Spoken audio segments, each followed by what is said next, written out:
We are back. Q and Kobe back in the building. Kobe, how you been, man? You know, getting ready for football season. We both about to be busy in a second. I just realized. Well, not I just realized. I feel like something happened in like the last week, and Browns fans have gotten like OD negative online. Have you felt the same thing? Because I've been sitting here and I've seen people in my comment section suggest that the Browns are going to win 6 and 7 games. And I'm just saying it's not even like the usual suspects, to be honest with you, right? Like it's people that be I don't know, be usually pro team, and they're like, oh well, we'll probably win 7 games this year. I'm like, how did we get here? Like 7 games is ridiculous. If they won 7 games, something catastrophic would have to happen. oh, You know let what me I'm read saying? this comment out loud for you. So let me quote it because I screen capped it. I was gonna post it on Twitter. I'm like, I'm gonna let him live. Probably was just having a bad moment. The person said we win 6 games this season, maybe 7 if we play out of our skulls. We have no offensive line, no QB, no wide receiver. Our defense cannot be trusted year to year. Our coaches average at best 6 to 7 wins tops. After they just won 11 games last year, With Garyon Conley and James Hudson James started. Hudson at tackle for like half the season. Yes. Joe Flacco and DTR and PJ Oh, Walker wait. starting various games. I feel like the discourse has gotten so, and like this is not just Browns fans related. I feel like this is just football in general. The discourse around football has gotten dumber, like significantly dumber year to year this year. Because like I saw people arguing with Peyton Manning about how he ranked his quarterbacks, as if Peyton Manning had no right to have an opinion on this. like, like I just feel like we getting dumber, and it's not good. It's not good, dog. like, My whole thing with the Browns fans being negative thing is like, what prompted all the negativity? 2 preseason games where none of the starters and most of the valuable backups haven't played at all? I'm Like, sorry. is that just smashing? Just is it good? I thought Is this it nigga. I thought he good? was gonna talk longer. I thought he was gonna Is, talk is, longer. is it good? I ain't ate all day, man. I don't need to hear this. All right, work my Let me ass guess. off to get these. Let me guess. You got something from a chicken spot that we ranked last week, huh? Nope, nope, nope, What you nope, get? What you nope. get? What you These are get? What chicken you? spring rolls. Thank Oh, you very okay. much. Yes, from Trader Okay. Joe's. By the Okay. way, some of the best Chinese food you can get is at Trader Joe's. Some of the best foods you can get is at Trader Joe's, for real. It's underrated. It is underrated. We need to patronize Trader Joe's a little bit more often. Now, I don't know how they would react to that, but that don't matter. Like, I will say, every time I've gone, every time me and my girlfriend have gone, been very pleasant. Been a very pleasant mhm. experience. It's always a pleasant experience, dog. No matter where you go, Trader Joe's is kind of just nice. It's just as nice, and they be all happy. They be too happy sometimes. They be trying to talk about what you're eating and shit. Like, oh yeah, I got that too. But still, hey man, Trader Joe's is a cheat code. But anyways, what were we even talking about, dog? Yeah, Before before you started smashing on stream. Yeah, man, I was just saying like the negativity is so okay, weird.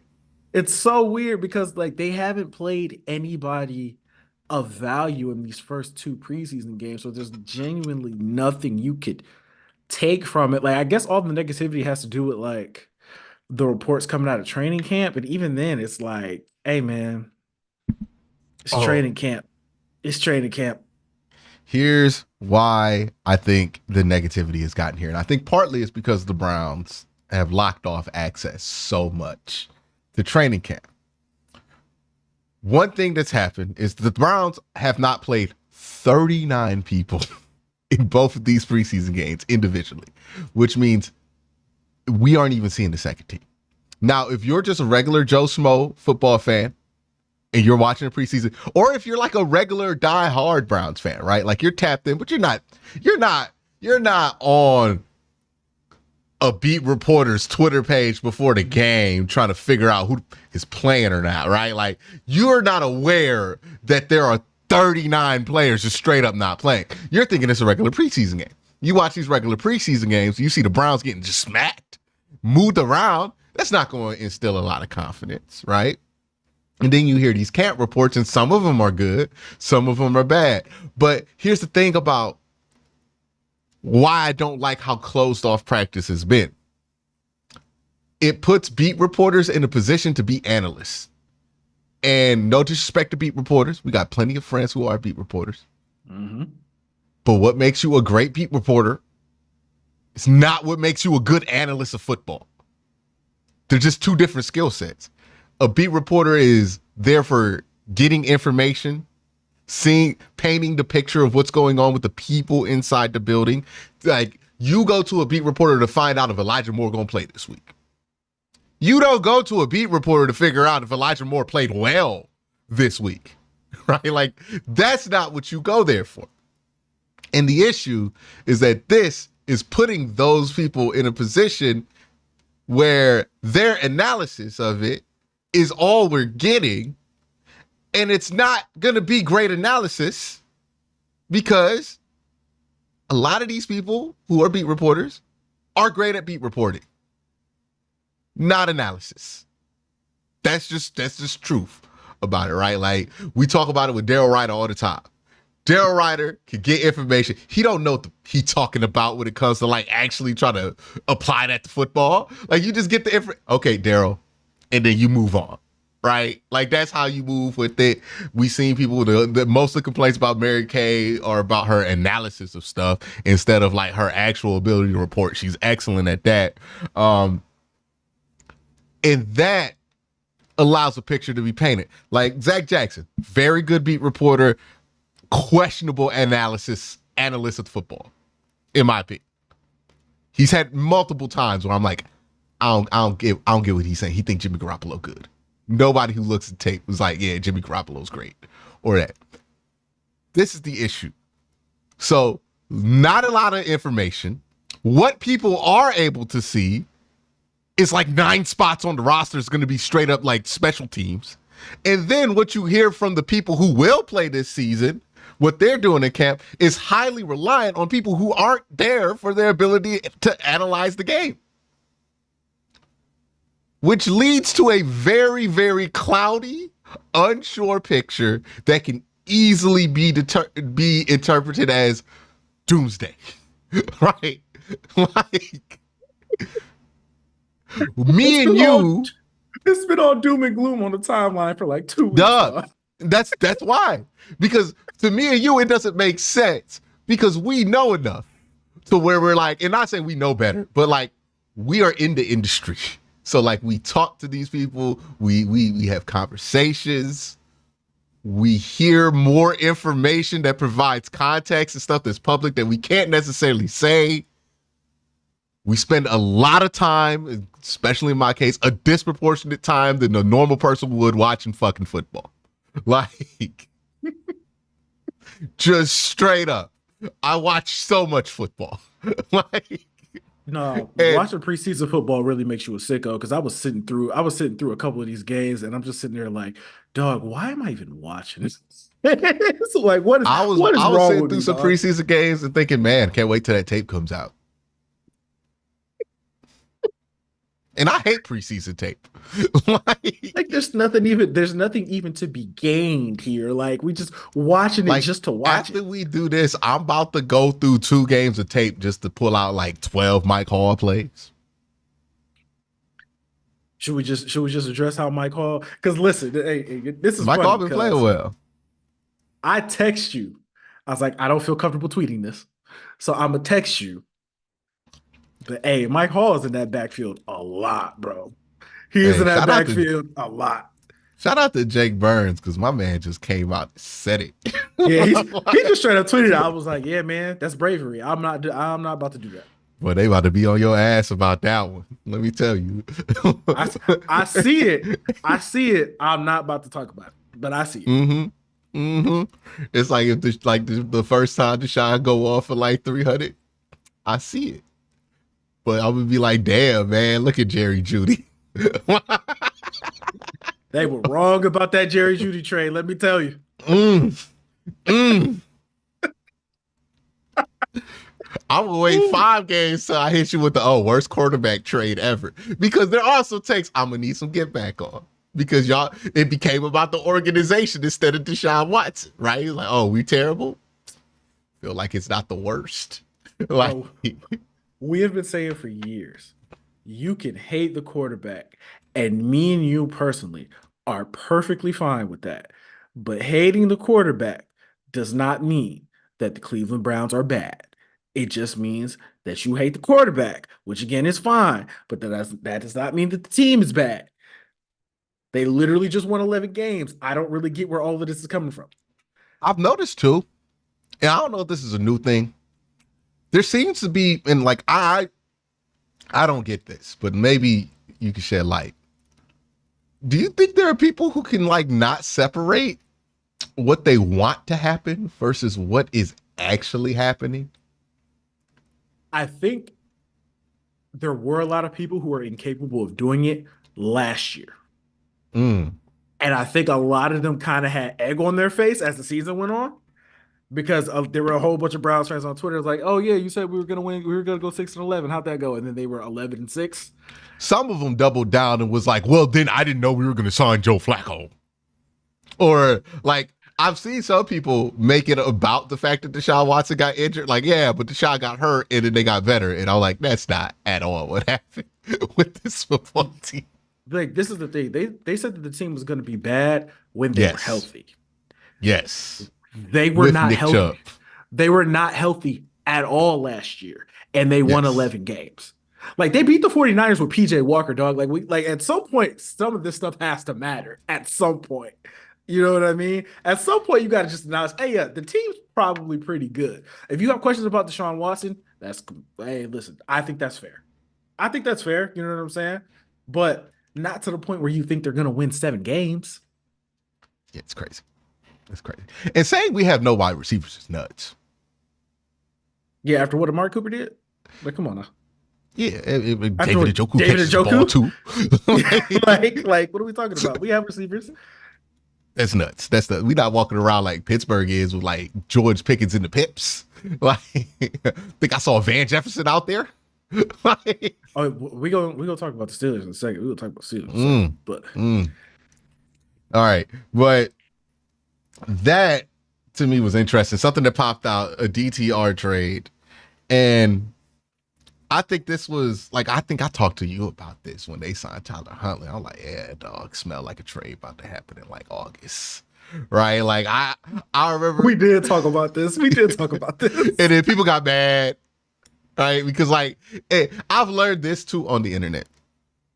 It does not matter if that quarterback is good. It's gonna be somebody who makes their whole personality rooting on that quarterback. Like literally, like I could name 40 random quarterbacks. It's some dudes whose personality is like I'm a Gardner Minshew stan. Corey got attacked by a Siaki Ika stan. I'm like, why do you exist? Wait, what? What did that happen? Yeah. He was talking about I got yelled at by Siaki Ika stans. Siaki Ika diehards. I don't know. I don't know, man. I don't know. Maybe the Browns must have a large delegation of blind fans because that's the only people that I could think would be like, yes, Siaki Ika, you're hating on him. You know what? I can't even say that. I can't even say that. You know why I can't even say that? Because everybody hated that Siaki Ika pick the second everybody universally was like, no, what's going on? Why we do that? Think You about know it. my theory behind closed doors of why that happened. Because nothing logical explains it. I'm not about to say it on air, but nothing other than the thing I've told you in Mac and Dennis explains why that pick happened. Nothing. Not a single logical reason explains that. I want to say what it is so bad. Dog, it's I know crazy. we can't talk about it. We can't talk about it on here, but there's a specific reason And why. it's nothing scandalous or some information that we got on him. This is just evaluating the basic trend, right? Not about to tell you what that trend is, though. Not about to have y'all mad at me. Like, this one of those situations with being right don't matter. Like, but, Yeah, the people can't handle it. The people can't handle this one. well, I'm just telling y'all, there's only one reason this makes sense to me. Because it did. I've gone on about it, but this pick never made sense. Like Andrew Berry does not like defensive tackles like Siaki Ika, nor does Jim Schwartz. Like somebody was like, maybe he was planning to have a three tech, a one tech in there, right? I'm like, why would he ever do that? Like he's ran this defense for 10 years, well, 20 years, and he's never had a one tech, and he's gonna add a one tech in there. No, it's crazy. He thought he was gonna slim that man down and turn him into Haloti Nada. And I only got one explanation for that, man. Like You're getting dangerously close to just saying it. You're getting dangerously close to saying and that's why we're gonna move on from this topic altogether. But trading DTR, what do you think the trade value is for DTR? Because I've heard some crazy stuff already.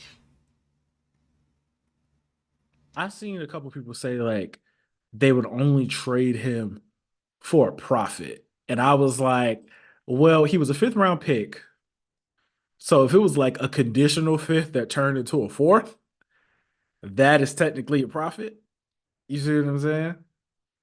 If somebody offered them a conditional fifth to turn into a fourth for DTR, I'd take it.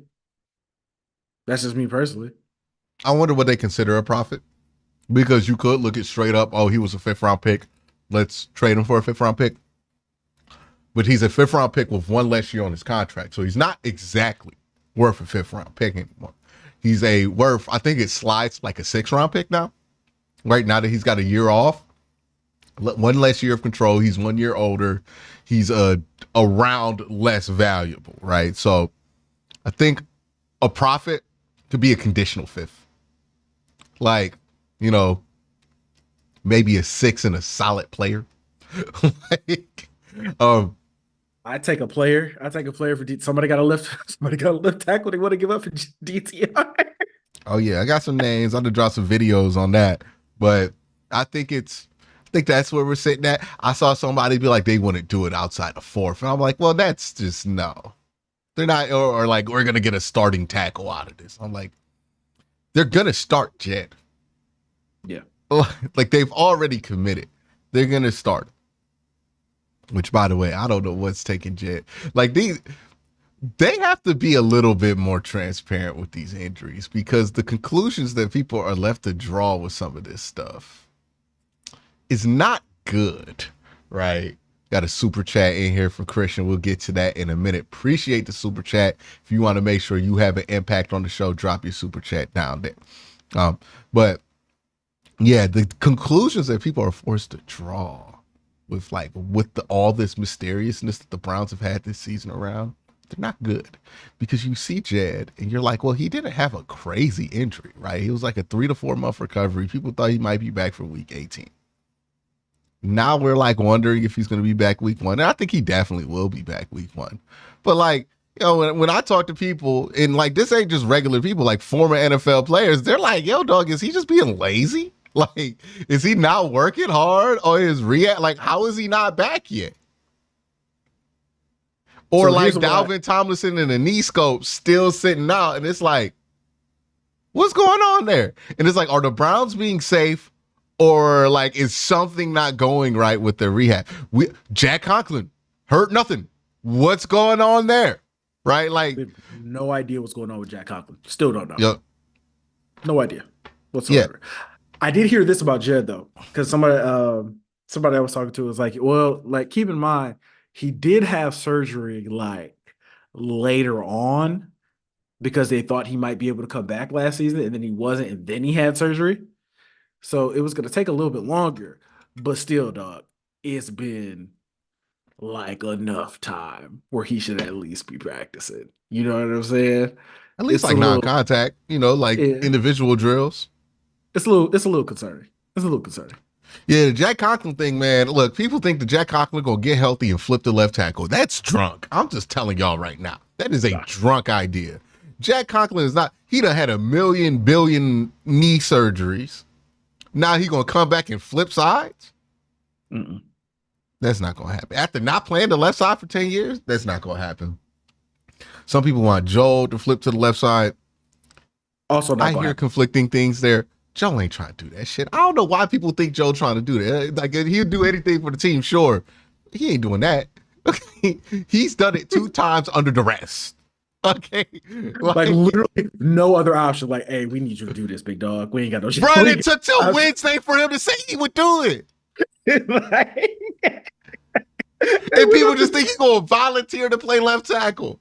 they went up to Joel like, hey, big dog. Like, Bruh, we we literally have no started other Gary chance. Yon Christian for 7 games last year. If he wanted to play left tackle, we wouldn't have done that. I promise you, we would have much preferred to have Michael Dunn out there, right? Like, he not playing left tackle. He's not doing And it, bro. people are like, well, flipping DeJuan Jones to left tackle, I heard somebody even say it's going to prove to be a mistake. Hey, man, let's let him get good at right. Like, we need to let DeJuan Jones get good at right tackle first before we start flipping to the left tackle. Like, they didn't do that shit with Tristan Wirfs. Why would we do that with DeJuan Jones? I just need people to accept that Jed is the left tackle. You ain't gotta like it. Hell, I don't love it. I wanted the Browns to draft a tackle. But like, I'm not about to sit here and make piece after piece about how we could have this cockamamie solution at left tackle when we know Jed is starting at left tackle.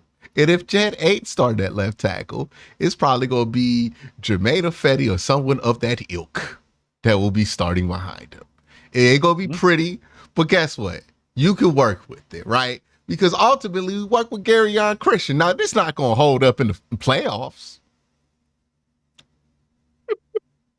Like, but the Oh, hope is that he's not playing in the playoffs.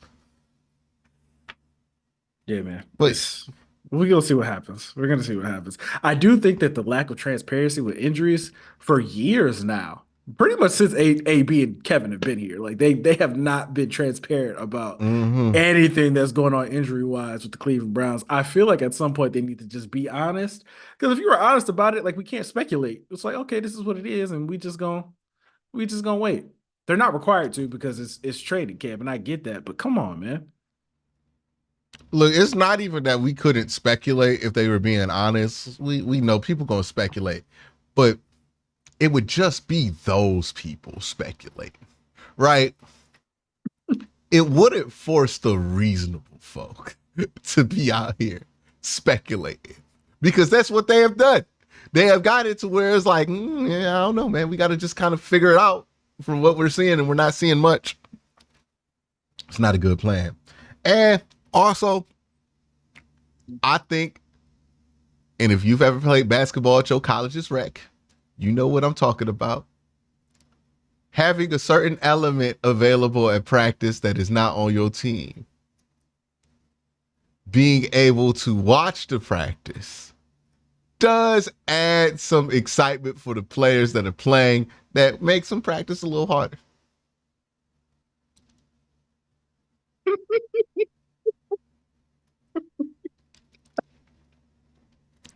Agreed.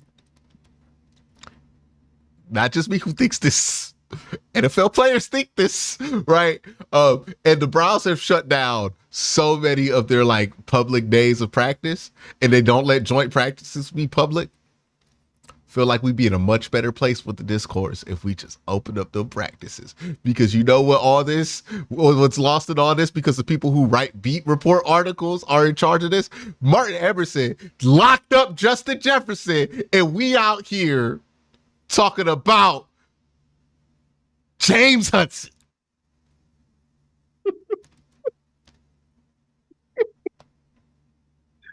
Hey, real quick. James is so bad, dog. Everybody who came out of those practices was like, hey, I don't know who they got at left tackle, but if he got to play, it's not going to work at all. In James's defense, and I will defend James on this one, Eric. Oh. It's not that James is the worst tackle you've ever seen. Now, again, I'm not saying that James is good. It's not that he's the worst tackle that you've ever seen. But he is specifically built to look his worst in a practice situation like that. Because the fatal flaw with James Hudson, he ain't got no anchor. He can't drop the anchor. And when you ain't got no anchor at practice, like during the game, you could get away with it kind of because you can make guys run the arc, or you could slow it down enough for the quarterback to roll away from you and you don't end up thinking about the fact that he doesn't have an anchor. That's how James has been able to get away with it for his career. But at practice, man, like now you gonna notice. And he has no anchor. Also, another thing that happens to the dude who doesn't have any anchor at training camp or like at the Senior Bowl, right? Because I see this all the time at the Senior Bowl. Ooh, everybody excited about their rep against the dude they ain't got no anchor. Because you know it's going to look good. Because what's the best rep you can get as a defensive end in a one-on-one situation? You get that slide push and then throw him to the side, right? Oh, and when you see somebody ain't got no anchor, you excited because you're looking at that like that's gonna be a highlight right there. It's not the same in a game, so he wouldn't get abused at the rate that he gets abused in practice in a game. But in practice, it's gonna look bad, bro. It's gonna look bad. Oh, it's look bad. It's look bad. And here's another thing. Jonathan Grenard gave that man problems in Houston. Remember, he had like 3 of them against the Browns that day. Jonathan Grenard was playing edge for the Minnesota Vikings. So like also kind of like heartbreak for James Hudson. Not only are you playing on the left side where you're probably worse and you're going up against somebody who killed you on the right side, and it wasn't even that long ago. So it's just picking up right where he left off. Oh yeah, I remember game planning against you. Yep. Push. I bet. It was a rough series of events for James Hudson. Either way, I don't think James Hudson was seriously ever going to be the backup tackle for this team. I think they were just hanging him out there to see if he sometimes Andrew Berry give you enough rope to kill yourself with. And we've seen this with Anthony Schwartz, Baker Mayfield. He gonna let you play your way out of a roster spot. Siaki Ika right now. Whew. You know the sad thing about the Siaki Ika thing is he started doing that in week 10. Yeah, man. Yeah, it was bad. I thought Siaki Ika had 2 years under his belt how fast the Browns gave up. I'm like, he had to have had another year, right? Nah, he's had 1 year under his belt. It's not good. It's not good. Even the nicest people about this, and look, I'm not on the spectrum of the most nice people or on like a player that's not playing well. I tend to be very honest about how I feel. There are other people who, they don't want to say anything come bad off about harsh. Anybody. I'm not saying like they don't want to say anything bad about anybody, but they're very diplomatic. How about that? Diplomatic folk. Yeah. That's fair. Yeah, even they like, yo, dog. Browns got to do something. Let's just talk about what it was. When Jake Burns tweeted out, hey, man, I don't even think bro should be in the NFL. I'm not going to lie. I was like, it's over. It's over. Even Nathan Segura was like, yeah, man, he's fighting to be on the roster. You know what I mean? I was like, he's cooked. He's cooked. It's over. The difference between the demeanor, because Jake is probably right to be patient on this, right? I think you're a little bit more quick to say somebody sucks than me. But once I'm there and I got a mountain of evidence, it's like, yo, this is what it is. I'm not letting anything else slide. Like, I've been on there, yo, dog, there's no shot. Like, I have I have made the case even before training camp that the Browns have likely given up on Siaki Ika, and now everybody else is realizing it. I'll just sit here. I told you shit in March when they signed Quentin Jefferson.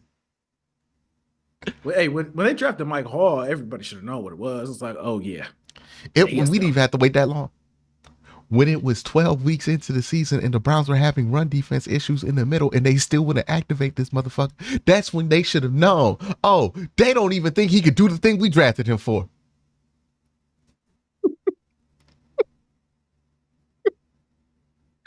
Bro, what did you say about him? He a big man who can't do big man things. He a big man who can't do big man things. He got no feet. He got short arms. He's not as strong as you would think he is for 350 pounds. And no pass rush, no balance. Don't know how he got drafted in third round. And Carl Brooks got drafted in the sixth, and Carl Brooks is good. Yeah, Carl Brooks is good. We wanted Carl Brooks so bad. They're like, bro, he played at BG. He right there. Just go get it. He's right there, literally right But there. he played at BG, and then Siaki he could play at Baylor, and that just fooled people into thinking he was better than he was. And another reason, which y'all know, why y'all thought he was better than what he was. But I ain't gonna get into it, man. But either way, not a great pick there, right? I've been very vocal on that one. I talked about that the day it happened till now. That pick makes no sense. No, literally the first words after I learned that was that makes no sense to me, dog. How did this happen? And I've heard nothing that's made it less confusing. Honestly, everything I hear makes it more confusing. Turn a dump truck into Ferrari. Jim Schwartz, you lucky this defense was generational last year, dog. Like, Yeah, he can make a bad pick. It's cool. He can make one. yeah, man. Jim, look at me. Make the changes. Be the change that you want to see. He is. He is. He literally is the change that he wants to see. He was like, you know what? Hey, that's on me. You know what I'm saying? That's my fault. Hey, You got that one wrong. I wonder what he knew, dog, because it was so quick. He went from third round pick to inactive every week so fast. So fast. I would like to talk. I would like to ask him. He'll probably never tell us because we might actually come on here and say something. But it's like, hey, man, nah, we need to go get Quentin Jefferson. Yeah, we need to draft Mike Hall. And we need to draft Juwan Briggs. Like, we need to just absolutely correct all of it. And re-sign Shelby Harris and Maurice Hurst. Like, yeah, this was bad. This was bad. They talk about Maurice Hurst being on the bubble. I'm like, dog, Maurice Hurst is an NFL player. Like, what do you mean? He's safe. He is absolutely safe. Hey, dog, Tommy Tokia, another one. I remember very quickly being like, well, that dude is not an NFL player. Hey, man, can we talk about Andrew Berry drafting defensive tackles? Because it's been an adventure, bro. It's it's been an adventure. It's been something. It is. It's literally either been guys who are not NFL players, like not NFL players at all, or guys who are talented but got some crazy off the field stuff going on, and then Jordan Elliott. Who stunk really bad. Like we forget there were 4 years of his career, 3 years of his career where we were convinced he was not an NFL player. And then last year happened. Last year he got better. And maybe we just need to be more patient, right? Maybe this is a 3-year development position, but I swear to God, dog, you're going to see more than some of the stuff that you, like even with Jordan Elliott, you saw what the potential was in that pick. The bigger questions I have is, hey, what is going on in the scouting department where we're like jumping to a Siaki Ika? Like maybe it was just a Jim Schwartz pick. Because again, you draft these sub 300-pound guys who are pass rushers. Okay, cool. Whatever. That's what you've done. Mike Hall fits that template. I think the problem is we're finding out more and more that defensive tackle is one of those positions that you kind of got to take early. Mm-hmm. Like, you're not going to wait around and get a great defensive tackle in third round. Maybe get lucky. But like Perion Winfrey is a great example. Whew. Talent was there for first round. Let me tell you. Tate was immaculate. Like, Hey, you've been standing on this for forever, bro. dog, he won Senior Bowl MVP for the week and the game for the defensive tackle position. What am I supposed to do with that? Like, who's the last dude you ever see do some shit like that? Aaron Donald. Like, nah. The Tate was immaculate. Long arms, athletic, quick first step. Turns out, man's got some off the field issues.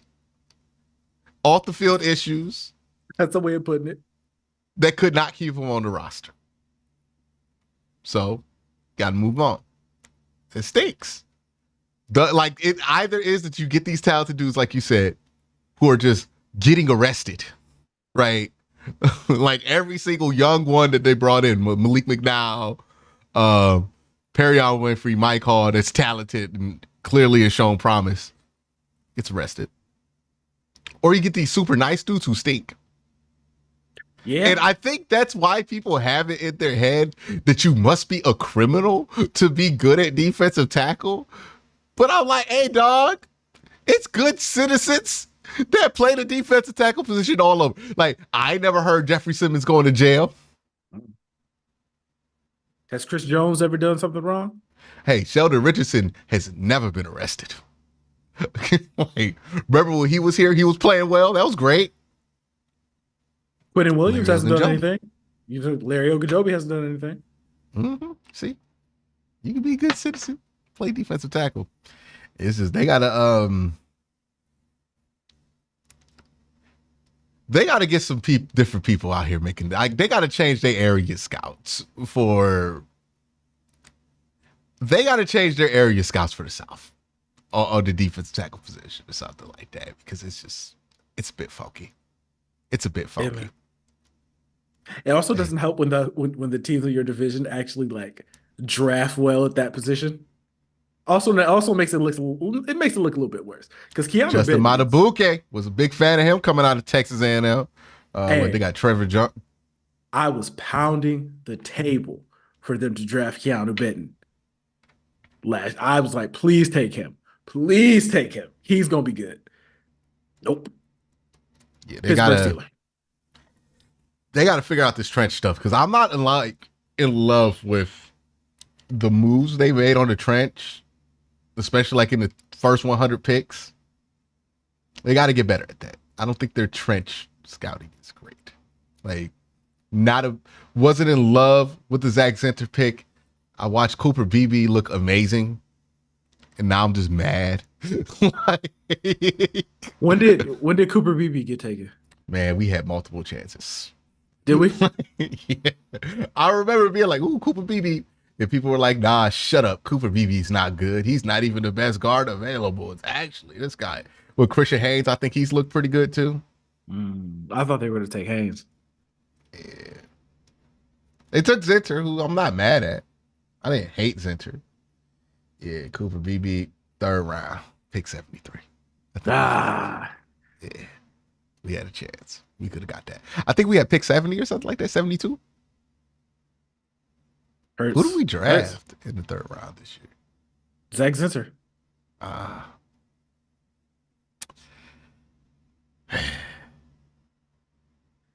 Hey man, maybe he'll end up being good. You never know. Maybe he'll end up being good. Zach Zinter might end up being good. And Mike Hall might end up being good. This might be a good draft. Like, it's just, it's trusting their evaluation on it, and I'm getting more and more iffy about their evaluation of these trench players. Corners, I think they do a good job. Hey, wide receivers, they do a better job than they get credit for. The Anthony Shores pick, people just hold that against them They're gonna hold that against them forever. To They be really fair, are. they took a chance on somebody who ran 4.2. 95% of y'all critical of that pick would have did the same thing. Because I hear how y'all talk about 4.2 speed. Second, somebody pop a sub 4.3. Y'all can't wait to tell me the Browns should draft him in the second round and shit. Y'all would have definitely drafted Anthony Schwartz. And you know how I know y'all would have drafted Anthony Schwartz? Y'all was mad at me when I was like, Anthony Schwartz? But Quincy, he runs a 4.2 too. Y'all be lying. Y'all be lying, dog. Well, saying he runs You a would have 4.2. drafted Anthony Schwartz. Saying he wants a 4.2 isn't a lie. Technically, it's an objective No, fact. He ran a no, it 4.2. wasn't. That's not what they lied about. I'm saying that they are lying to themselves, telling themselves, "Oh man, I wouldn't have done that. I would have gotten Puka Nakua." Shut up, okay? Like, or whoever else was available in that draft, you would have been likely to draft the fast dude because y'all was excited when the Browns drafted the fast dude, and then y'all got mad at me when I said, "Hey, dog, can he play football?" We ain't got no 500 yards total in his college career. We're not gonna ask no questions about that. But now he ran 4.2. So everybody lost their mind about that 40 time. It wasn't even 40 time, it was a pro day time. Because he didn't get enough yards to run at the combine. Or was it the pandemic? Either way. Might have been pandemic. Might have been a pandemic. By the way, hey, David Bell was pretty damn solid for this team last year. And I think he's going to continue to be solid. Like, yeah, he's a third round pick, but you probably going to get like the fourth or fifth receiver on the team from him. It's like Willie Snead. I think that's good for a third round pick. Said might change the narrative. We'll see. We'll see what's said. Because, see, the thing about said is he going to look good in training camp. The thing I worry about said is when the bullets start flying and Deshaun make 500 checks at the line of scrimmage and then give you a hand sign, are you paying attention? Like, or are you going to run the wrong route again? That's the stuff, dog. Like, he has not done it this preseason so far, but he's only played like 8 snaps in the preseason. Yeah, Saturday's going to be important. That's what I would worry about. Saturday's going to be important. Worried about with Cedric is, hey man, when it's training camp and everybody know to play and this is what we working on, yeah, you gonna know where he's not stupid. He knows where to be, where the line says he gonna be. That's not what causes him issues or causes a wide receiver issues when it comes to like running the wrong route. It's when too much shit go on and you can't keep up. And then like you're not paying attention. Deshaun gave you a hand wave. That means take this shit up north. And you didn't take it up north. You took that shit up, cut it up like you supposed to on the play sheet. Now y'all got an argument on the sideline. I got faith. To say it. I want to see it first. But I want to be mad at it. See, look, they done got us because we out here being negative like this team did with 11 games last year. And we argued about really pedantic things. That's the thing. We are arguing about these pedantic things, not realizing it and be like, oh, man. Like a Nick Chubb return is not on the horizon. Listen, man. Like we're not talking about our starting quarterback back. Like we done talked about all of that so much. All we got to talk about is who's going to be backup guard. And we like, oh, it doesn't look good at guard. 6 wins because we don't got the backup tackle. This is what the conversation has been. It got us. Speaking of backup guards, Javion Cohen. Hey, listen, I know there's some people who aren't fans. Agenda. I know some people aren't fans, but listen, I seen you tossing them dudes around out there. I saw it. Mm-hmm. He was pretty decent at the Senior Bowl. There was one dude from Florida, center, at the Senior Bowl. I remember thinking, well, he shouldn't get drafted. I wonder if he got drafted. I think it was like Iquibe or something like that. Awful week of practice. Like certified sled.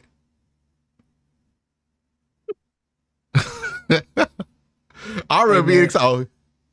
I actually saw the snap counts for the preseason game.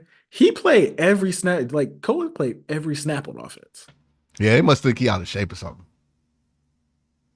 I was like, that's interesting. Like, I don't know if that's a good thing or a bad thing. That means that some coach thinks he's out of shape. Mm. He's got a bit more of a brolic build, and sometimes you look like you out of shape. Like, I think this happens to Zion a lot. Zion built brolic. And because he built like that, you could catch the brother at an angle and make you think he out of shape. He not, for the most part. It's just he's not gonna have that 2% body fat look to him or that like really leaned up look that some guards have. He got a more brolic interface to him. And I think that makes coaches think he's out of shape. Because he does look like he's out of shape, but he's not. He played a whole game. I think they'd be off his ass after that. Like, He was running around, he was pulling, he was moving. I was like, okay, I see. yeah, he was hustling. Hey, he trying to make the team, dog. Like, He doing what he got to do. He doing what he well, got. really, he trying to make the practice squad because that's what's realistic for him. But hey, bro, you got to show you willing to hustle. Be a guard on the practice squad. You know how useless a guard is on the practice squad. What you gonna do in scout team? What are you gonna do as a guard in scout team? Like, well, you better hustle. Can't use you on special teams, nothing.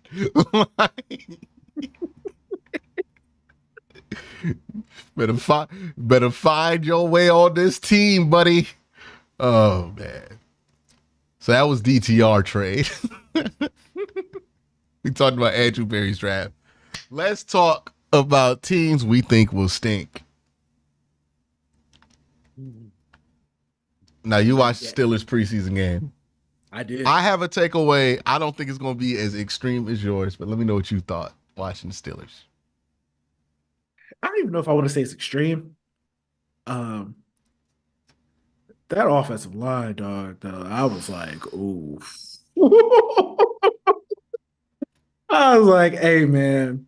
It was funny because there was a Steelers fan on Twitter who was like, I heard somebody got a bad, so some team in the AFC North got a bad offensive line. I think she was trying to talk about the Browns. I was like, yeah, yours. Yours is the one that's yours is the one that's I'm aware terrible. of the lady that you're talking about. Yeah, she's Yeah, it's like yours is the one that's actually terrible, if we're being honest. Like you actually should probably be worried about that. Like really worried about that. Here's what's even more worried. How is Fontanu not start? Why do they have 2 draft picks playing right tackle right now? I thought Fontana was hurt right now. And Even when he was healthy in camp, he was playing right tackle. They were starting Dan Moore. And to be fair to Dan Moore's played well in the preseason. Now, Broderick Jones, I kept bringing this up to Steeler fans who did not want to hear it. Because they were like, oh, Broderick Jones, he's gonna flip to left. He's gonna flip to left. They had an opening at left tackle last year. They chose to put Broderick Jones on the right side. That tells me something. Now, what it is specifically, I don't know. It could be that he stinks. It could be that he's just the right tackle. But it tells me he's not a left tackle. So Fontanu's supposed to go to left? I don't know. I don't know what's going on there. Broderick Jones looking as bad as he did, that's got to be concerning. Like, he looked like James Hudson out there. No sled. Like sled, no anchor. He should look a lot better than James Hudson. Oh, yeah. 100%. 1,000%. He should look better than James Hudson. So that offensive line does have issues. I thought they'd be much improved. Like, I bought into Pittsburgh's offensive line being much improved. Same. But Fontano, don't know what their plan is with him. Like, he might sit the bench behind Broderick Jones. Makes no sense to me, but okay. And then they lost their center for the year, Herbig. So now they've gotten even weaker. They got 2 Herbigs. You know, they love nepotism over there. Okay. I'm about to say, wait, hold on. I know the center was last name Herbig too. Yeah, there's 2 Herbigs. And I try to tell them. Every time I try to tell them, dog, they get mad at me, Cole. You see what they was talking to me, how they was speaking to me in the replies to these tweets when I just be trying to tell them. Browns media. Oh yeah. Says, da. I was like, dang, they call you Browns media. You made it. Yeah. They think that upgrading from the quarterback position is as simple as, oh, this guy's got a better overall than that other guy. They're about to find out the hard truth. Not all upgrades are good. Like upgrading to Russell Wilson, not recommended. Right? For so many reasons. They're about to find that out. Russ looked Like bad, Russ. dog. He looked Here's the thing. bad. People were telling me how bad he looked. I'm like, that's how Russ has looked. Like that he looks exactly like he did in Denver. That's just what he looks like. He's not been good for a long time. You can fool yourself into thinking he's good because he's got these accounting numbers and all of that, and he only costs $1 million. But whenever you're doing that, and the consensus is this dude is cheeks. It's cope. It's cope. It is cope. And it's not consensus this dude is cheeks from like radio sports talk show hosts. It's consensus this dude is cheeks from the film breakdown community.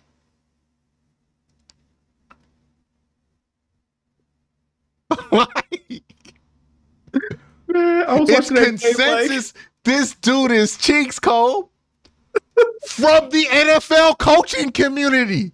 It's consensus that this dude is cheeks by the fact that Russ got 9 digits out there of money floating around for him to play, for him to not play for 2 different teams. 9 digits. Not you can sign Denzel Ward to what they're not paying Russell Wilson right now.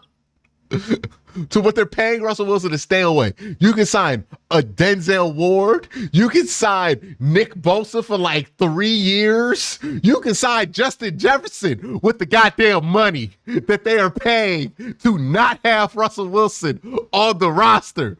Both the Broncos and the Seahawks. oh man, he looked so bad, dog. I was like, hey, start Justin Fields, dead ass. Start Justin Fields. Hey, yeah, start Justin Fields. It still ain't gonna be good. And that's the other thing.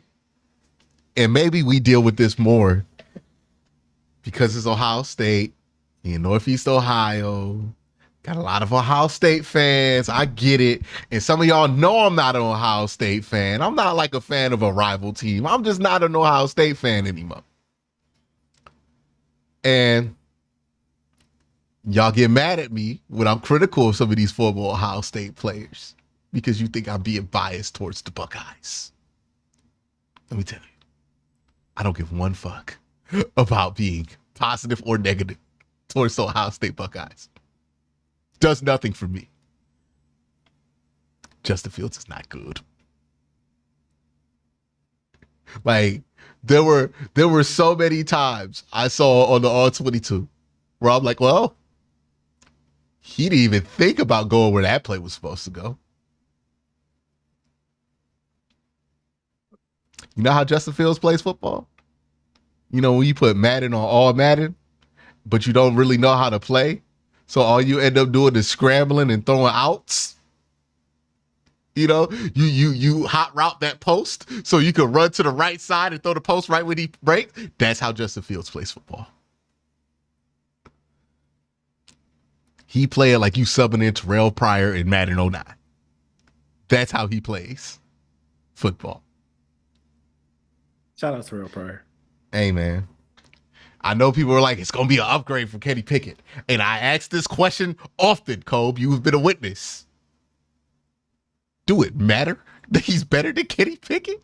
No. Why does it matter that he's better? Like, upgraded from Kenny Pickett to Russell Wilson is like, okay.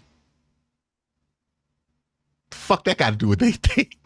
Like, Listen, everybody watching this right now is an upgrade from Kenny Pickett. Kenny Pickett is terrible. Kenny Pickett is legitimately the worst starting quarterback I think I've ever seen. Nah, Start we can't say games, that. bro. We Oh, really oh, can't say that. oh, We that's we right. We really can't. have seen way more worse. Have we? I mean, I guess Kenny didn't turn the ball over, so I guess Yeah, I that's a mean, well, what's his name? Deshaun Kaiser was like Kenny Pickett minus the oh with the turnovers. We saw kind of Shaw out there who we were down bad so bad that we thought Connor Shaw could be something. That's how bad we Charlie Fry, Charlie Brandon Fry. Whedon. Man, I feel like I repressed a lot of these memories, and you just bring Yeah, them all man, come back on. now. Cody This is Kessler, Kevin Hogan, who I saw get benched in a UFL game recently. oh, he's played in the UFO. Good for him. Yeah, he's a vet. We have seen so much worse than Ooh, Kenny Pickett, to be fair. oh Like, Lord. we have seen way worse than that. But you know what we've seen? We've also seen better than Kenny Pickett. Yeah, Because 100%. I would argue Cody Kessler, better than Kenny Pickett. Colt McCoy, better than Kenny Better than Pickett. Kenny Pickett. Derek Anderson, much better than Kenny Pickett. With Jacoby Brissett, Yeah, way way better than better. Kenny Pickett. Yeah, way better than Like, Kenny. Way better than Kenny Pickett. way better than Kenny Pickett. And then you ask Steeler fans about this, and then they just get incredulous. Like, what were we supposed to do other than sign Russ? Literally, nobody recommended that you do this. Like, we recommended Jacoby Brissett, like, known guys who get out the way of an offense, let it flow, but also provide good enough quarterback play to where if you run the ball a lot, you can win with that. Hell, you could have just kept Mason Rudolph. Mm-hmm. You know how bad Kenny Pickett got to be for me to be like, yeah, Mason Rudolph. Like, How many games? If they start Mason Rudolph last season, how many games they win? look, you're not winning more games because you're playing Mason Rudolph instead of Kenny Pickett. Let me make this also another thing clear. Here's my problem with the math that, we got better at quarterback, but we didn't get that much better at quarterback, so that means we're going to be better this year.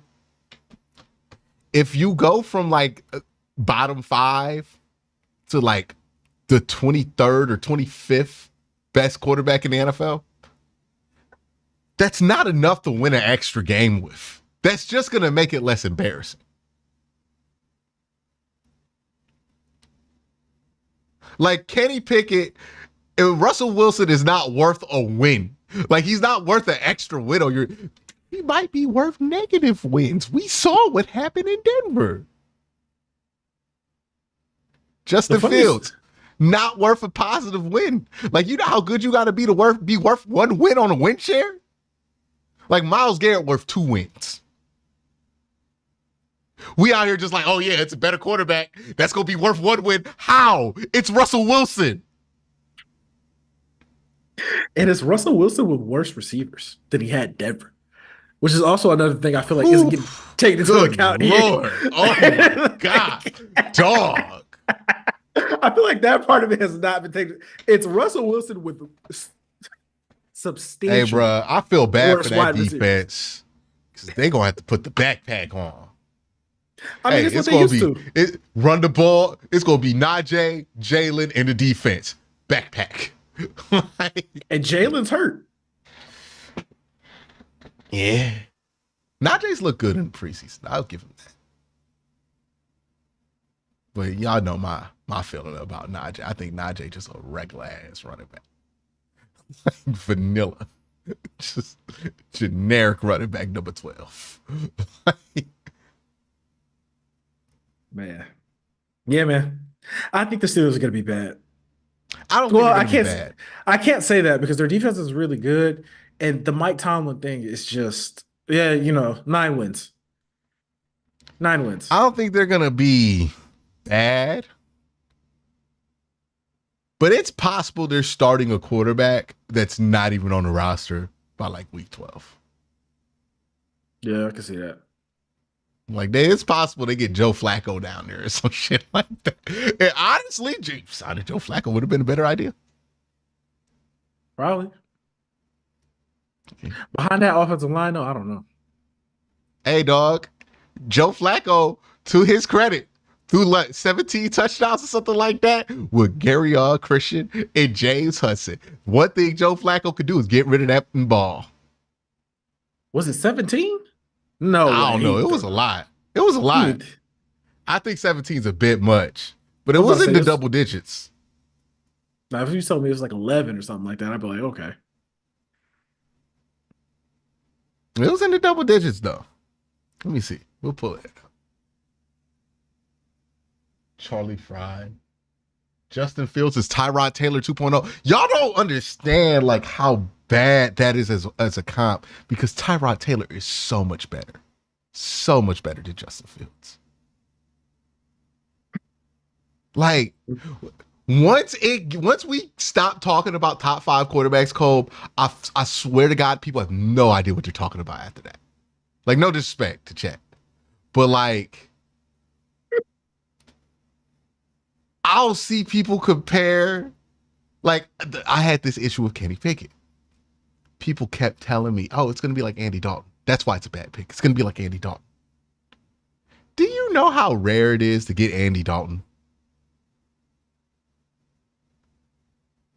Andy Dalton was a starter for a You know very how long much time. better Andy Dalton is than like most guys who get drafted to play quarterback? That's the same thing with Tyrod Taylor. Do you know how much better Tyrod Taylor is than most dudes to play quarterback in the NFL, like in the last 10 years? He's not one of the best 32. But let me tell you something, dog. Justin Fields ain't nowhere near where Tyrod made a Pro Bowl and quarterbacked the team to the playoffs one year. I was about to say he got the Bills to the playoffs, dog. Did he break And a not drought? like Did he break not the like drought the or something good like that? Bills. He got the old Bills to the playoffs. Like, this is pre-Josh Allen. Also got the Bills to draft Josh Allen. Okay. Like, it's a cold world out there. Hey, they replaced Tyrod with Nathan Peterman. Now, the Nathan same Peterman. that ACC bias worked against him, man. Nathan Peterman, dog. It's He crazy. threw The like Peter five Man. picks. He threw like 5 picks that game. He had 13 touchdowns, Joe Flacco. Ooh. Okay. Yeah. By the way, I'm confident he had more touchdowns than the Steelers had on season, something like that. I think the Steelers might have had 20 passing touchdowns all last year. I wouldn't be surprised. We sure they even got 20? We sure they even got 20? They got 20. They got 20. You can't run a functional NFL season and not get 20 touchdowns. That's crazy. 20 passing touchdowns. Yeah, 20 passing touchdowns. Between like 4 quarterbacks, you gotta at least get to 20. Like, that's crazy. They got the 13, dog, as a team. 13 passing touchdowns. Joe Flacco tied them in touchdowns. What I tell you. You sure they got 20? Joe Flacco had 13 touchdowns, 8 interceptions. The Steelers as a team last year had 13 touchdowns, 9 interceptions.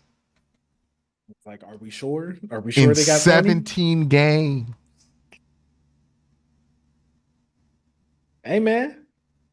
That's nuts. Well, you right. You right. You know what I'm saying? That's nuts. I couldn't even believe I was right. You was adamant. It's like, oh, they had to get 20. They had to get. So I was like, there's no way. How does your starting quarterback throw 6 fucking touchdowns the whole year? Let me see. What's the worst Browns offense you can remember? Was it 2010? Worst Browns offense.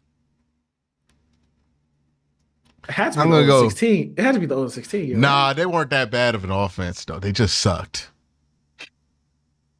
Man, like life. I'm thinking like life. I think the Eric Mangini Browns, I remember that team made me hate football for like 2 years. Because they were that bad on offense. Man, even our worst years on offense, I know we had more than 13. Nah, I found a year we had 30. Whoo! Cole. Which one was this? What year was this? This is 2010, the Eric Mangini year.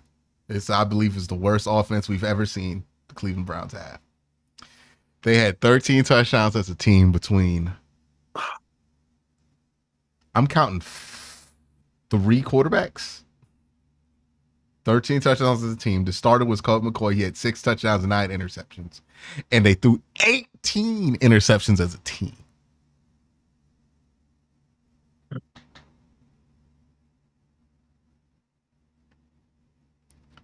The Steelers offense, like put that in perspective. To put that in perspective with Kenny Pickett and the Steelers offense. That's how bad they were. Comparable to the 2010 Browns. And here's what I mean by an upgrade at quarterback. It don't really do what you think it's going to do. Right? Because Colt McCoy the next year was much better. Significantly better. Right? 14 touchdowns, 11 interceptions. Okay. Browns threw 16 touchdowns as a team. Won 4 games. They got worse than they were the year prior.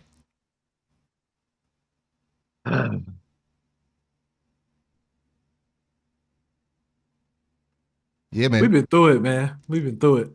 Yeah. Oh, another example of how a slight upgrade at quarterback, not really what you think it's going to be, right? 2015 Browns.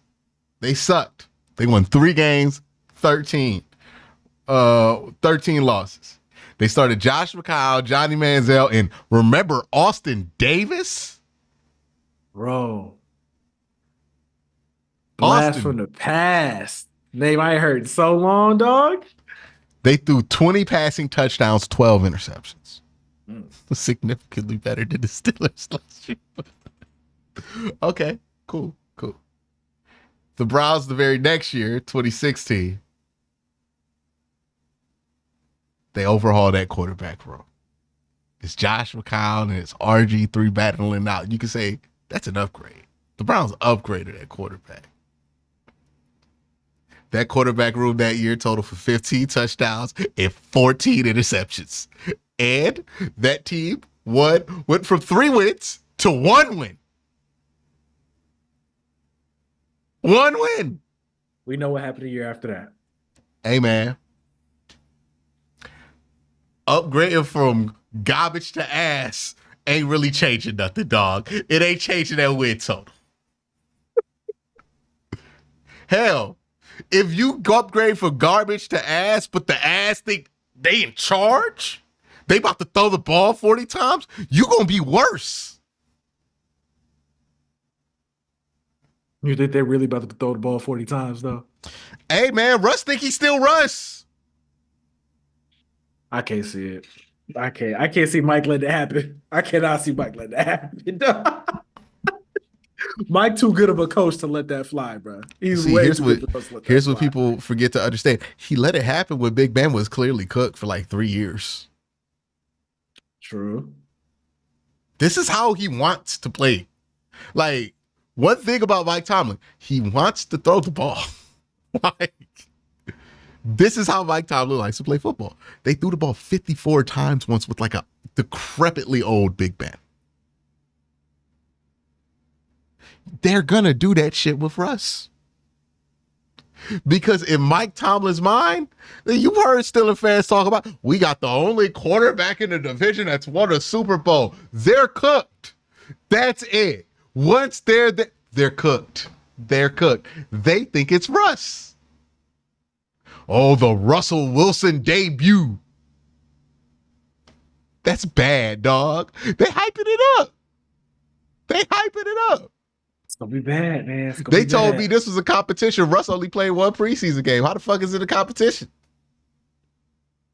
And then when Russ plays it, it's a debut. You signed Russ and his logo was a part of the press release. You really think that they don't think this Russ? I like to think that they're smarter than that. They're not. They signed him. I would like to think. When I saw the trade for Justin Fields, I was like, okay, on some level, I feel like y'all know this is not gonna go the way you think it's going. Here's the thing. If you felt that, why did you sign Russ in the first place? You absolutely didn't have to. No, I You told you just what I didn't would have have done. to. I told you what I would have done. I would have just traded for Justin and be like, "Yeah, here's our starter. Let's go." Like if the Steelers really thought, hey man, Justin Fields, we could do something with that. Let's give him a shot. They would have just traded for Justin Fields. He ain't cost that much. But they signed Russ, did a press release, did 14 videos of promo, and then basically said he's the starter with that. He's got the leg up. He's got the inside track at the starting competition. Mhm. This sound like a team that know better. Hey, sometimes you know better and still do dumb shit. Like, Man, I can't get that preseason game out. I know it's preseason and I probably shouldn't take it like super duper duper serious, but man, I was like, oh, they look bad, bro. That offense looks lifeless. It just has no chance. they will look like that for like 70% of their drives. Like, this is my prediction with the Steelers. They're going to look like that a lot. They're also going to be able to like sneak some bullshit out the back of their ass. They're going to win some games because they can keep the score down and be competent. Now, this is where Russ does kind of endanger their whole philosophy. Because I can trust Justin Fields to be competent in very basic situations. Russ thinks he's still good enough that he don't got to be competent. And that can lead to him making some very outrageous mistakes. Also, again, he don't have the receivers he had in Denver to bail Oh, him out of we some ain't even stuff. talk about that, dog. They not gonna be able to bail him out. Listen, his receivers in Denver last year was making some stuff happen, bro. Cortland Sutton was making some stuff happen, dog. I'm telling you, he don't have that in Pittsburgh right now. Outside of George Pickens, it's I bad. do think he'll be good with George Pickens because all Russ do is throw deep balls, and that's all George do. So I think they'll be fine. Pat Fryermuth gonna be sick of him. And look, the rest of the Steelers wide receivers are so bad that they don't even have the right to be mad at the quarterback position. like, No like it's love for bad, no dog. love for Van Jefferson. No love for Van. Van Jefferson on his third team in like 2 years. What am I supposed to do with that? I'm supposed to be like, oh man, they got Van Jefferson like it's 2020. I just wanted to see how you was gonna react. They got Van Jefferson. Okay. That's not even Jada Daniels. Like, that's like us saying, yeah, they got Kevin Durant. But we got Amani Bates in the G League. like, Damn. Wilson, who did they draft? Roman Wilson? they got a KD, but we got Isaac Okoro. How you feel about that? Oh yeah, they got Roman Wilson in the draft, so that's probably gonna be their two. So you're talking about a third round pick, probably being your second best receiver, outside of what Van Jefferson. Mm-hmm. And can't forget Calvin Austin. Yeah, you can. You can easily forget Calvin Austin. What do you mean? I forgot about him just now till you said something. Hey man, it's so easy to get you to say bad things. Because you propose ridiculous shit. It's so easy. It's like, hey yeah, man, they got this guy. let me read out this wide receiver roster. Roman All right. Wilson, Okay. who will be playing more of a responsibility in the NFL than he did at Michigan last year, so that's good. Deuce Watts, Quez Watkins, Okay. George For Pickens, okay. We know George Pickens is good. Scott Miller. You remember Scotty Miller. fast white dude on the Buccaneers when Brady was there. Oh, okay. I got you. Mm-hmm. T.J. Luther, Jeray Jenkins. He was a rookie out of LSU and he wears number 21. Okay. Van Jefferson, Dez Fitzpatrick, Jacob Copeland, Calvin Austin. Stinks. Yeah. This shit stinks, dog. Worst wide receiver room in the division by far. Yes. I mean, it might be the worst room in the NFL. Who got worse than them? I have to think. Maybe Carolina? Yeah, maybe. They got a lot of young. They got like a lot of young receivers over there too. So I don't even know what they're gonna do. Yeah, but none of them young receivers is George Pickens. True. But yeah, this is a bad room. And then, oh, by the way, Arthur Smith, offensive coordinator. You know? I don't think they'll think. I think they'll be above 500. But they're going to be the same team they were last year. If you think, oh, man, they just got a better quarterback, they're going to be much better than they were last year. Pump the brakes on that. It's not like they signed Aaron Rodgers in his fucking prime. They signed cooked Russ. It's not going to be that significant of an improvement. And honestly, it's the kind of improvement that can make it worse. It's like you get new rims, but you got to take out a loan to get the rims, so now you broke her.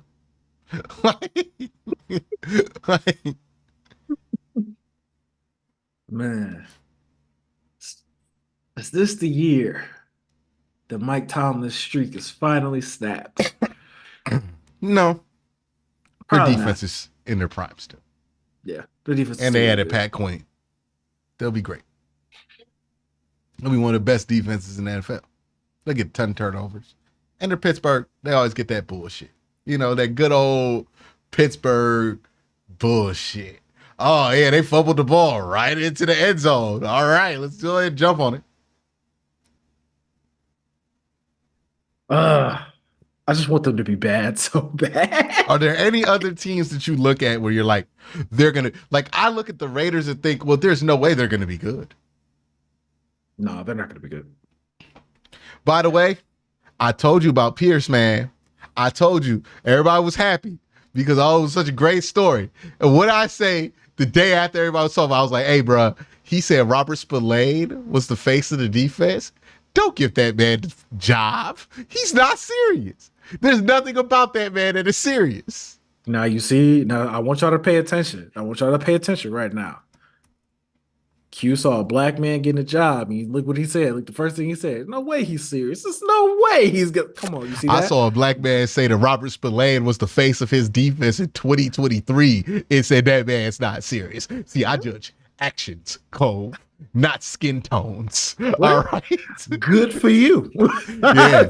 I'm Yeah. happy for I don't Antonio see that Pierce. kind of thing. You know? Oh, you don't? Yeah, man. I don't care if he's black, yellow, purple, green, blue, or ground, you know? Yeah, I bet you get a lot of speeding tickets. Run a lot of I bet you run a lot of red lights. Oh, shit. I remember somebody said that shit in college. And this is why I realized college was much different. Because like we was in the classes, I was like, I don't even care if they're purple. And then somebody just broke out of all the noise and said, man, who the fuck are these purple people? like, y'all be talking about?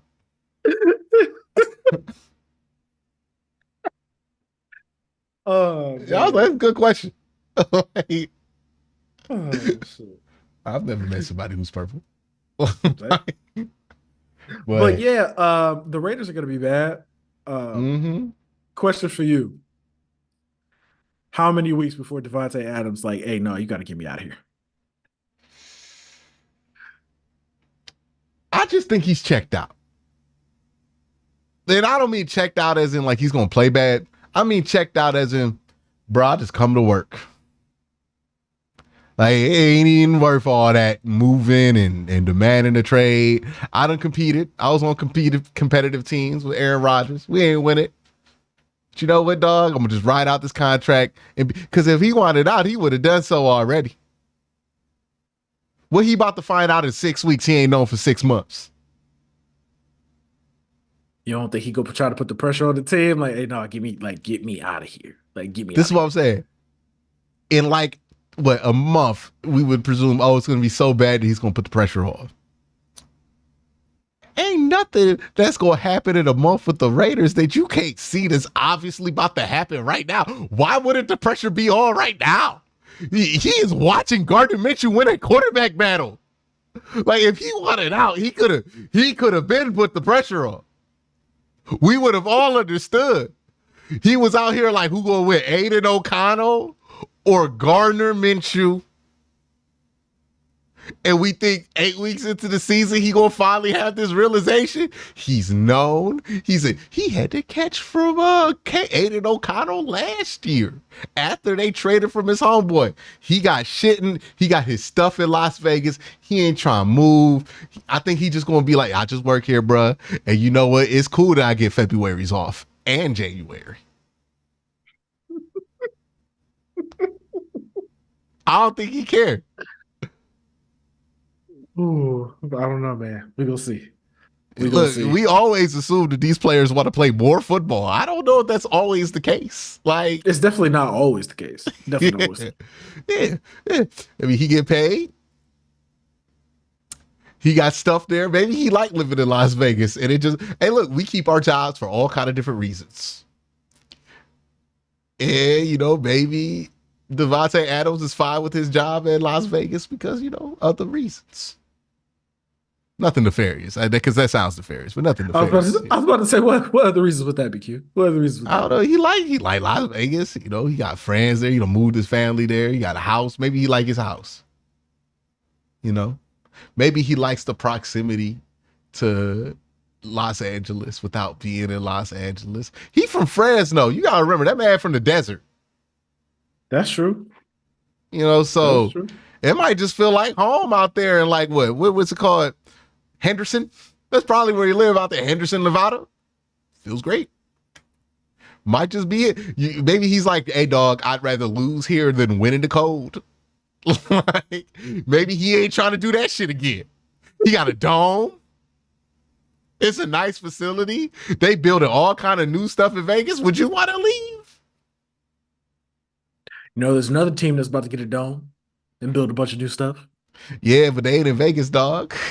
They can't build a dome over the whole city.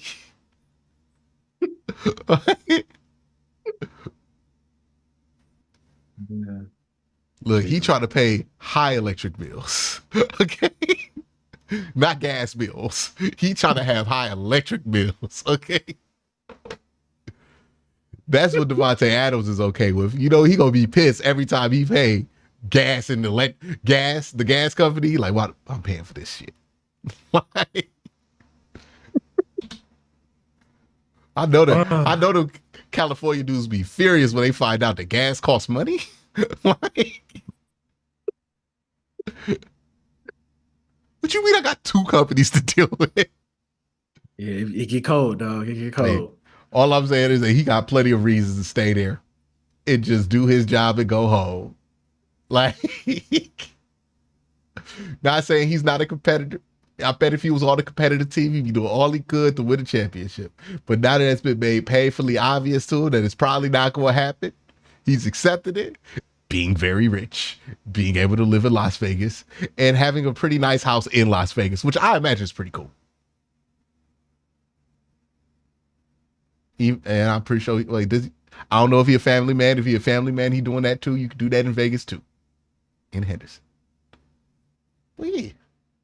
Who else looks terrible when you think? Oh, the Panthers. They look obviously bad. I don't know why people think the Vikings aren't going to be awful. They have really good individual players, but if Sam Darnold is your quarterback, you're not gonna be good. They had good individual players last year. And they had Kirk Cousins as the quarterback for most of it. And then like an out of your mind run from Josh Dobbs. Mm-hmm. Hell, one year Kirk Cousins almost won the MVP. They won 12 games and it didn't even matter. They got beat by who? The 49ers? Or no, they got beat by the Giants. Mm-hmm. Yeah. And we weren't even shocked. They gave Daniel Jones a playoff. And now they're starting Sam Darnold. By the way, shout out to Sam Darnold, man, because like, does he still get starting jobs? Like, can somebody explain what Sam Darnold did in his career to deserve getting this many chances? Nothing. He was smart though. He's like, let me go be the backup for 49ers. People will think good things about me for some reason. That is crazy to me that he's gotten so many opportunities. He started in Carolina. He's about to start again here in Minnesota. It's like, at least with Carson Wentz, I get why teams keep trying it. Because at one point, Carson Wentz was legitimately seen as an MVP candidate. Hell, if a similar thing happened to Deshaun Watson, I get why teams would just trot it out. Why not? Right? If let's say Deshaun stinks this year, stinks the next year, stinks after that, comes off his contract, ends up in backup quarterback land, I would get why teams would endlessly try. Baker Mayfield, I get it. Because Baker Mayfield had 2 good seasons. Mm-hmm. I don't get how Sam Darnold is still getting shots. Still, we haven't given Trey Lance 1 shot yet.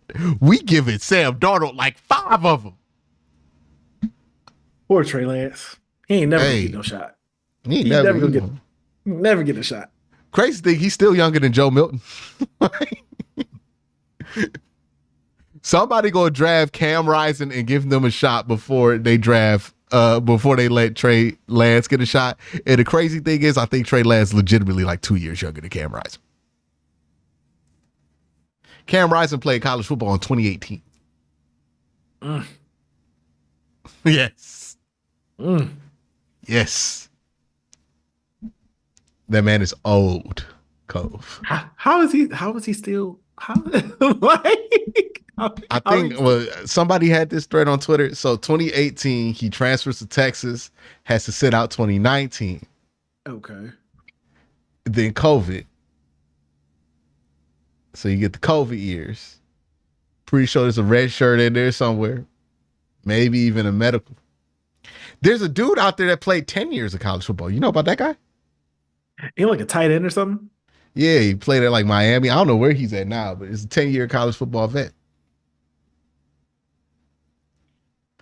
My thing is like, I don't know if I could be in school that long and not have like aspirations to get a doctorate or something like that. Yeah. I feel like if you're in school that long, you gotta leave with your doctorate or something. Like if you're in school for 10 years straight, like not just like you came back and then like, I'm not talking about total, I'm talking about consecutive, 10 years consecutive. And you leave with like 4 different general studies degrees. I have no hope for you at the football doc. Like, I'm like, oh, that man has no plan. You've had 10 years to come up with a plan. What you gonna do? Go back to school? You done used up all your fast food. Like, there's no shot you got any fast food left. Like, probably don't need it. Probably didn't even need it. You know what I'm saying? Just, who knows? Like, you play college football for 10 years, you can't be that good. Can't be. Can't be that good. 10 years? 10 years? I wonder if he get NIL. Probably, because he got that story where he's a 10-year college football vet. I would milk that for some money. Yeah, but it's like he probably eating good. You know what I'm saying? Oh, you imagine almost being 30 around college kids? That would be mad annoying. Super annoying. You gotta like you ain't never leave them. You gotta be only hanging around like, bruh, he has friends that were probably playing football with him that have gone to the league and since retired, and he's still in college. Like he's literally, you know, in a sitcom where they have like the dream sequence where like somebody they want to represent somebody who never grew up. So they're like, oh, this guy's 45, but he's still acting like a 12-year-old and dressing like a 12-year-old. This man is literally living that, man. Like he's got friends who have retired and moved on from football after playing in the NFL. Let me look up more information to see who this guy's cohorts are. Because that's crazy to me. Yeah, who was in his high school? Who was in his high school class? Dude. Like it's like DJ Birds when I found out me and him could have went to college at the same time. I'm like, damn, that's crazy. Okay. Yeah. DJ Bears would play for a minute. Cam McCormick is the dude.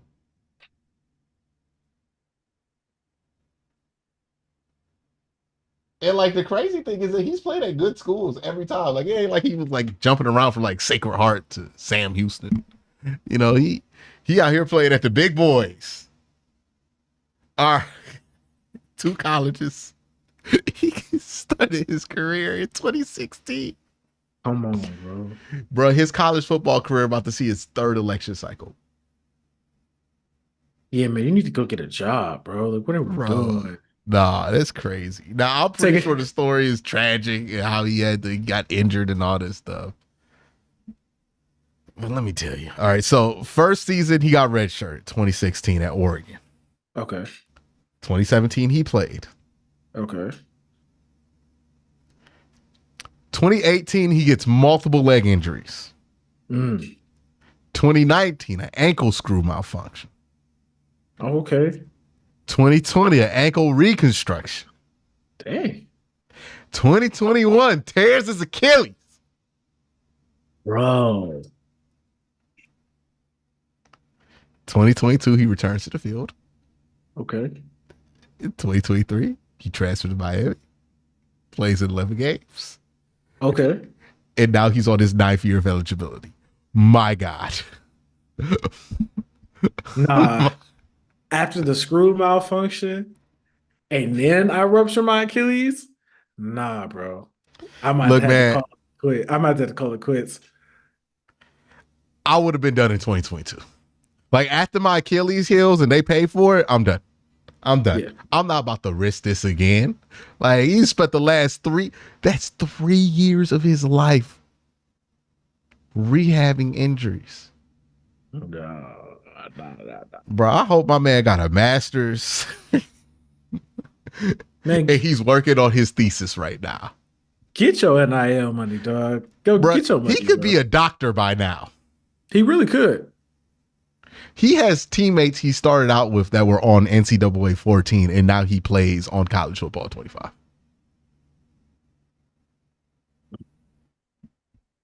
That's crazy, dog. That's insane. That's crazy. Damn, he got an estranged father. For real? This man got the most tragic backstory I've ever seen, dog. Yeah, I'm not gonna lie. I feel kind of bad now. Yeah, like I don't think he should get a job, but take the most of this opportunity. I hope you got a doctorate or something out of this, man. Bare minimum, I hope you got a master's. Bare minimum. Yeah. Okay. So by 2022, largely by his own injuries, at the time McCormick was considered to be unlikely selected in the 2023 draft. By then, he had already earned his bachelor's degree in journalism, so he didn't get a bullshit general studies degree. So good on him. You didn't get general studies, right? No. Okay. I didn't want to offend anybody. Sorry, chat. If somebody got general studies. Yeah. I mean, at least you got the degree. Right. General studies. That's a crazy thing that exists. And his master's degree in advertising and brand responsibility. Okay. He got his master's after 7 years as an Oregon Duck. He went and entered the transfer portal. He transferred out of Oregon, entering into Miami. He enrolled in a post-baccalaureate program during which he performs undergraduate coursework. He's getting another degree. Boy, he just bored. That's all that is. He done got all the degrees he need. Yeah, his bachelor's. He got a master's, and he went back for another one. Yeah, he went back for I think he's just doing undergrad coursework just so he could play football. Oh, okay. Let me read what a post-baccalaureate program is. Reserved for students who are working towards their second entry degree. These programs are offered for those who already have their first. Yeah, he's just getting a second one. Okay. So bachelor's, master's, second bachelor's. That's too many degrees, man. Hey, marketable. Hey, Marketable. You feel what I'm saying? hey, look, he work in marketing. That's what he got his master's in. He gonna bring us the next ad campaign across him. He gonna teach us something called. So you know what? We just learned something there from Cam McCormick. I'm just glad he graduated and got his master's. That's all I'm happy. I'm trying to figure out how we even got onto this. What? Talking How about we? this man. How did we even get here? I brought up Cam Rising. Okay. The reason I brought up Cam Rising was because I said Trey Lance ain't gonna get a shot. Cam Rising gonna get a shot before him, and Cam Rising is younger than him, which made us talk about older college football players.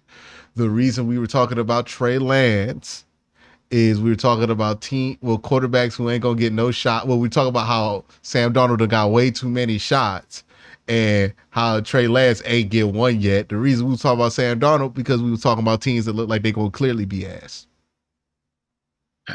I was That's like, how we got here. I was like, man, well, how did we get to talking about this unfortunate story, of this tragic story of this elderly college football player? You know, I'd be pissed too if I was him because like you went to Oregon and the University of Miami for like 9 straight years, bro.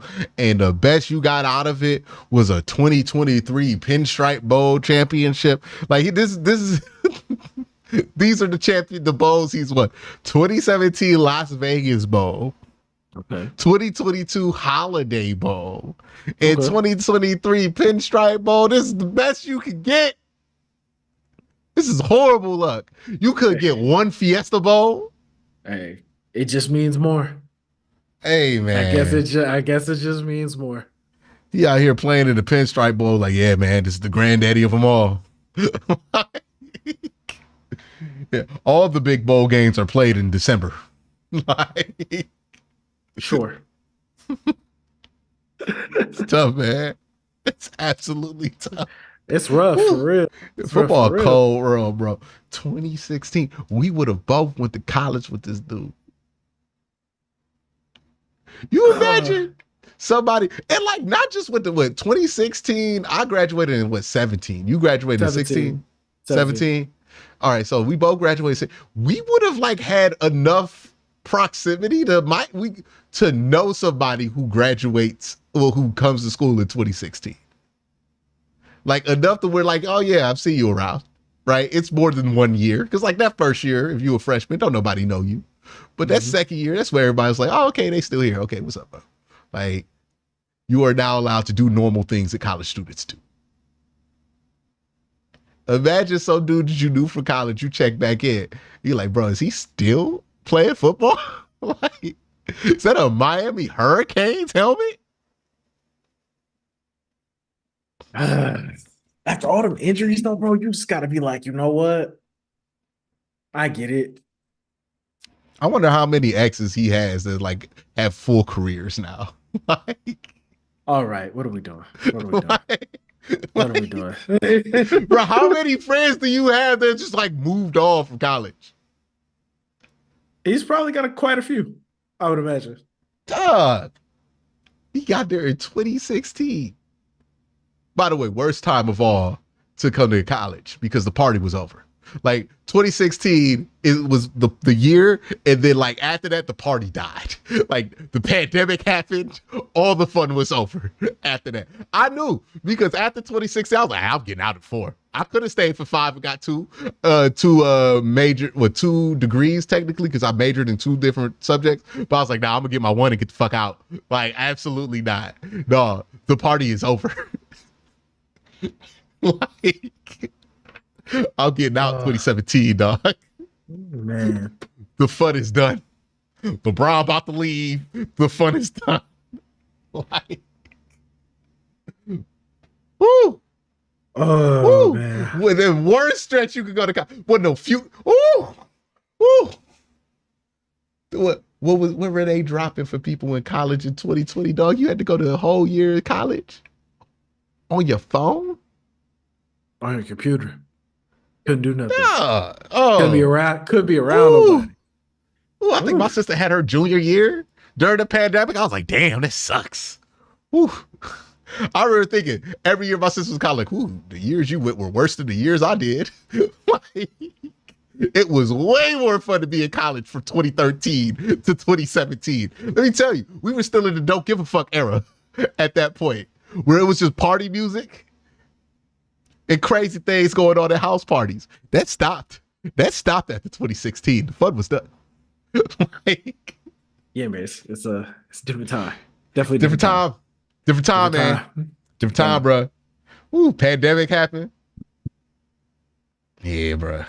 You know what's crazy? We might be on the another pandemic might be on the horizon. Don't worry. Cam McCormick can teach the young guys how to deal with it. Hey Cam McCormick be in man. that locker room like, man, this ain't what it used to be. When I first got to college. Hey, they definitely be calling him OG and Unc. Bro, I bet they barely see this man. How much you hanging around these dudes? Remember they had that story about Brandon Whedon being on the college team when he was like 30? Mm-hmm. And then you found out that Brandon Whedon had like a home and a family. And then that man showed up and did it. Like, you know how the dudes who like the older folk that be coming back to college are. They don't be hanging out with you. They take Not class with you. Like, hey, I bet after practice done, he in that car faster than you can blink. Like, just trying to get home to the wife and kids. where's Cam? I bet Cam feel more like a coach to them than the player. I bet they don't call him Unc. I bet they don't feel that comfortable. Mr. McCormick. That's what they call him. No, I call him Mr. because great. Mr. Mac. Mr. Mac. That's what they call him. We be calling him Sir and shit. No, you know how much that would drive me crazy? Because we about the same age as Cam. You know how much that would drive me crazy? Have a bunch of 20-year-olds, 18-year-olds. Hey, yo, Unc. Hey, yo, Unc. Don't get the fuck out of my face. You would definitely say that. You would definitely be upset about it. People calling you out. Bro, what? Oh man, you be so mad about it. Hey, stop asking me about old music. Like, And then old music to them is not old music to you. Then they ask them disrespectful. They know you ain't that old questions. What was it like when Chris Rock first came out? I don't know. Like, Not even disrespectful to them. it's like, oh yeah, They man. supposed to be like, hey, so When did when you Usher saw blow up? Why would I know? that's not disrespectful to them either. They'd be like, so you saw Ray Charles in concert, right? How was that? Nah, that way I would be like, all right, so you just being a little smart ass, huh? Ask me about no damn Ray Charles. Shut up. They be disrespectful, dog. Gen Z be so disrespectful about that. Like, oh, so you was more of an Otis Redding kind of guy, huh? Like, boy, I know you know about this. They playing Temptations.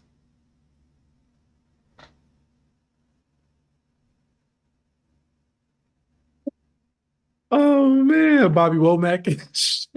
Talking about I went to college with Joe Biden. Hey, you better get out my face. Like, Oh man. yeah, you know, Uck was teammates.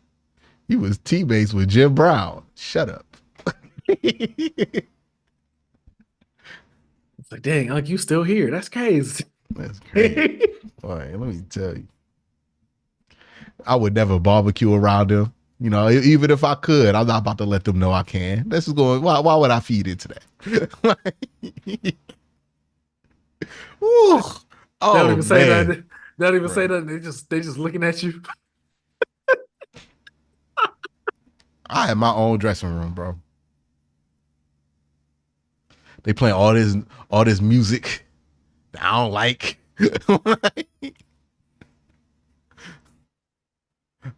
I'll just try to get us turned up. I'll play March Madness. They go, oh, super throwback. Shut up. Okay.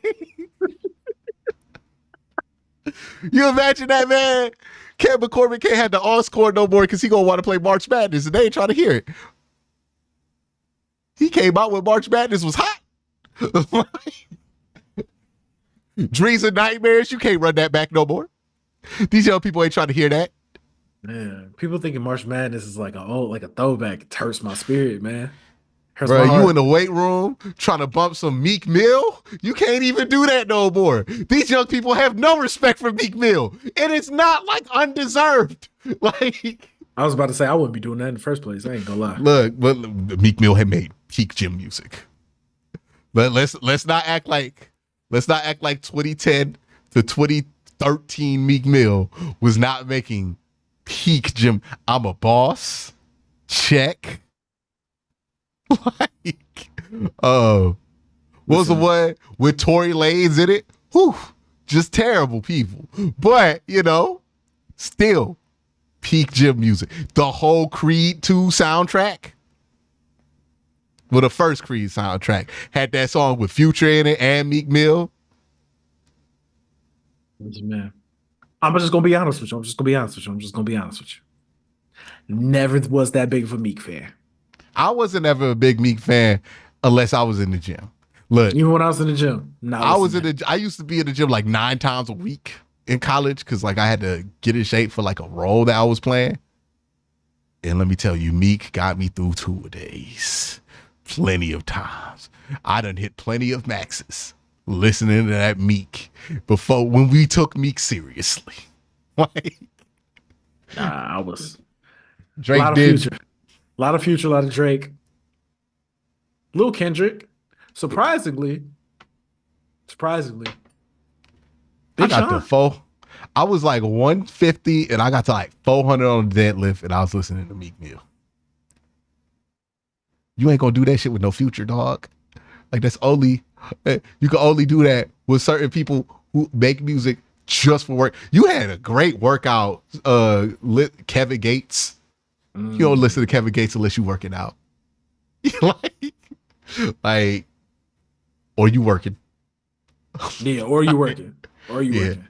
Oh, the entire CMG catalog with the Young Dolph. Well, Young Dolph was not CMG, but Young Dolph was there too. I was about to say, dude, he was absolutely not CMG. Absolutely not CMG.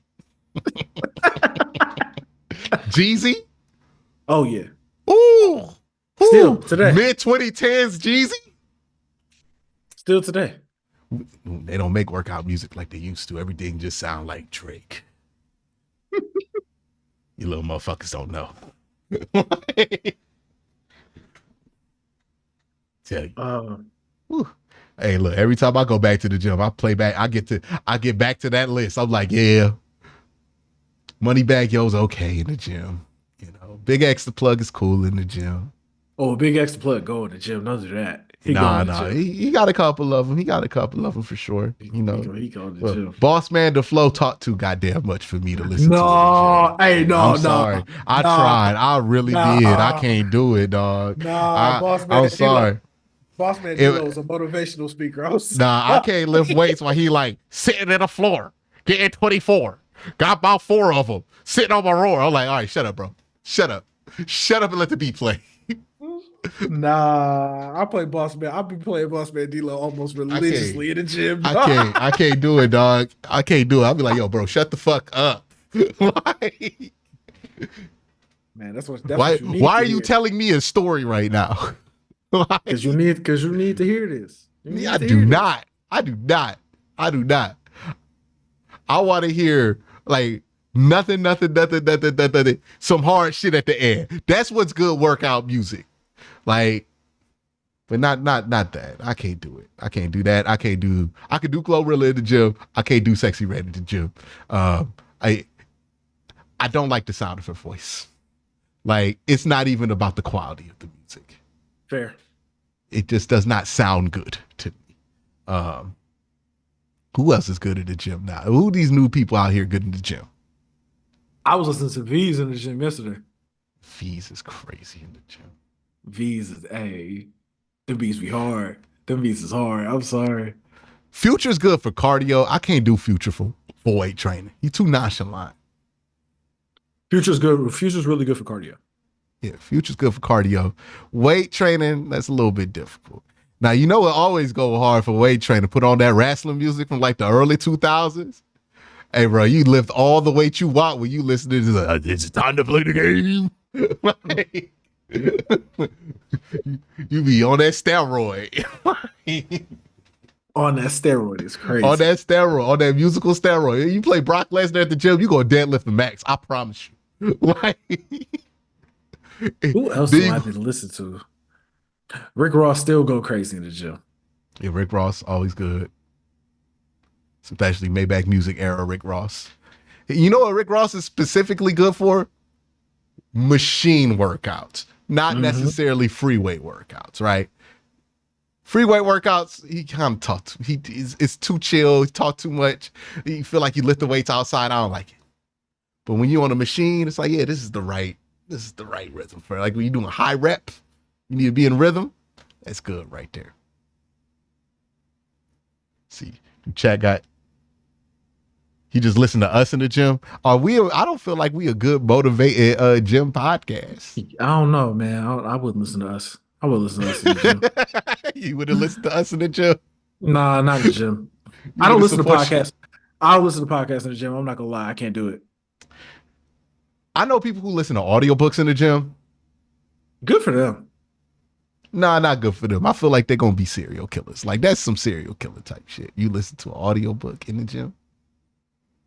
Don't that feel like Patrick Bateman? A little bit. A little bit. I'm learning about, I gotta learn while I'm at the gym. Why, dog? You already lift the weights. It's weird. It's weird. Yeah, I've never listened to podcasts when I was working out. Like it always had to be music. Oh, underrated R&B in the gym. Hey, let me talk about it. If you trying to get some cardio done, and I'm not talking about 20 minutes, I'm talking about like real cardio. Like you're going to be on the machine for like 40, 50 an hour. Cardio, 80s R&B. 80s R&B. New Jack Swing. Gonna get you cardio. Everything. Bro, just go best of New Edition and then run on the treadmill. You be good. Bro, I was listening to Luther Vandross the whole time, and I was like, dang, it's over. Another good thing about like slower pace songs when you're lifting weights is that sometimes you listening to a super high pace song, you try to rep out as fast as possible, but you got a slower pace. You actually watch your form and then control it. That's going to give you more gains in the long run. I forget the name of it, but it's there's a name for it. Damn, I was gonna sound real smart. Damn, missed opportunity. Yeah. Damn, man, I don't even want to Google it now, dog. It's called something. Yeah, doctors in the chat, let me know. But yeah, man, R&B, but we not about to act like Meek Mill did not have a place in 2010's gym culture. He's not about to act like that wasn't the case. He might have. He just didn't for me. He might have. He just did for me. That's all. People other people who worked out at that time. Nobody was listening to Meek Mill in the gym. A couple of people, but I was just like, maybe that's just them. That's just what they like. You know what I'm saying? I listen to Meek.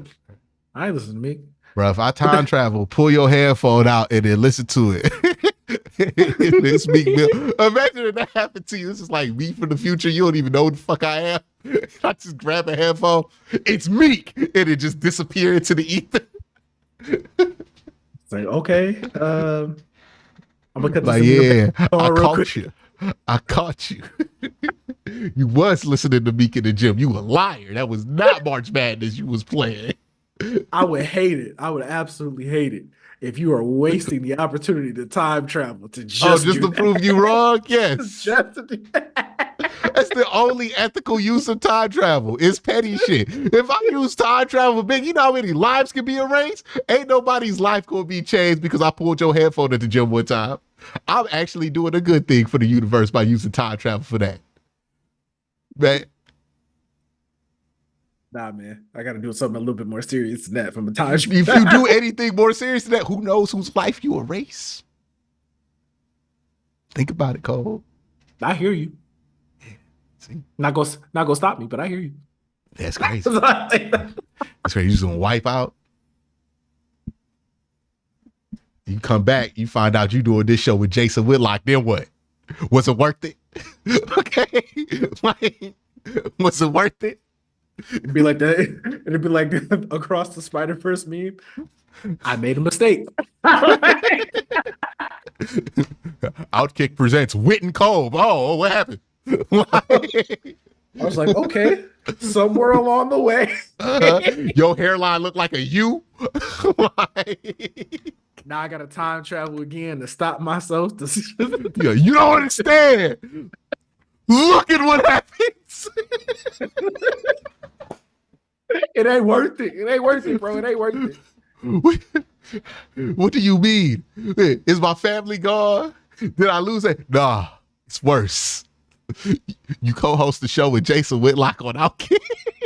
Oh no!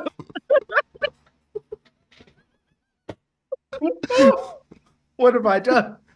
Oh no, the hair. There's no fade or taper. I can't see anything.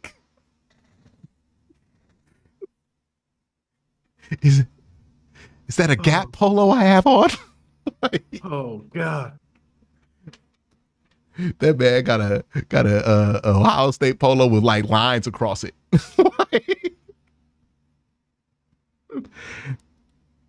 Oh man. Just see that version of you disappear. And then you come back to an earlier timeline. And then here come me pulling out your headphone. It was Meek Mill the whole time. I'm just like, okay. I'm like, you got it, bro. You got it. I'm like, yeah. I knew I was right the whole time. But that's it for Q and Go. What a ride. How do we do this every single time? Yeah, hypertrophy. Hypertrophy? I can't pronounce it correctly. It's one of the fucking words for me. But muscle hypertrophy. That's what I was trying to say. Hey, we got super chats before we get out of here. Oh, shit. Yeah, I guess I forgot about y'all. Let me get back to y'all.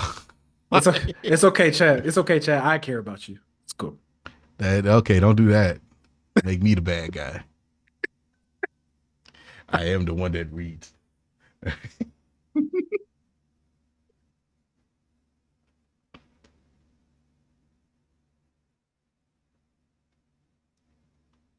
All right, we got two. Would you rather have Ika or Barkevius Mingo? I'm gonna say Ika because I feel like Barkevius Mingo did something. I feel like he did something nefarious that I don't want to that I'm forgetting about. I feel like he did something nefarious. I don't think he did. I could be thinking about another before, but I was like, I feel like he did something nefarious. So give me Ika. There was somebody else in his draft class that did something nefarious. Yeah, it wasn't him. I would take Barkevius Mingo by a mile. Oh, as a player, yeah, for sure. Yeah, even if he did something kind of nefarious. Hold on. Let me make sure. Let me make sure. No, he didn't do anything. I looked it up. I looked him up. He's clean. Okay. The only thing he did was underperform. Good special teamer. I'm about to say good special teams player, so you know. And you know what? At least you could play Barkevius Mingo in an NFL game. Yeah. You could start Barkevius Mingo if you really wanted to. It wasn't gonna be great. You can't even do it. You can't even try. Yeah, I don't even know how you got to the point where you thought those two were even close to equal. Not you, but like when they ask that question, I'm like, I don't know how you think that they're even close to equal.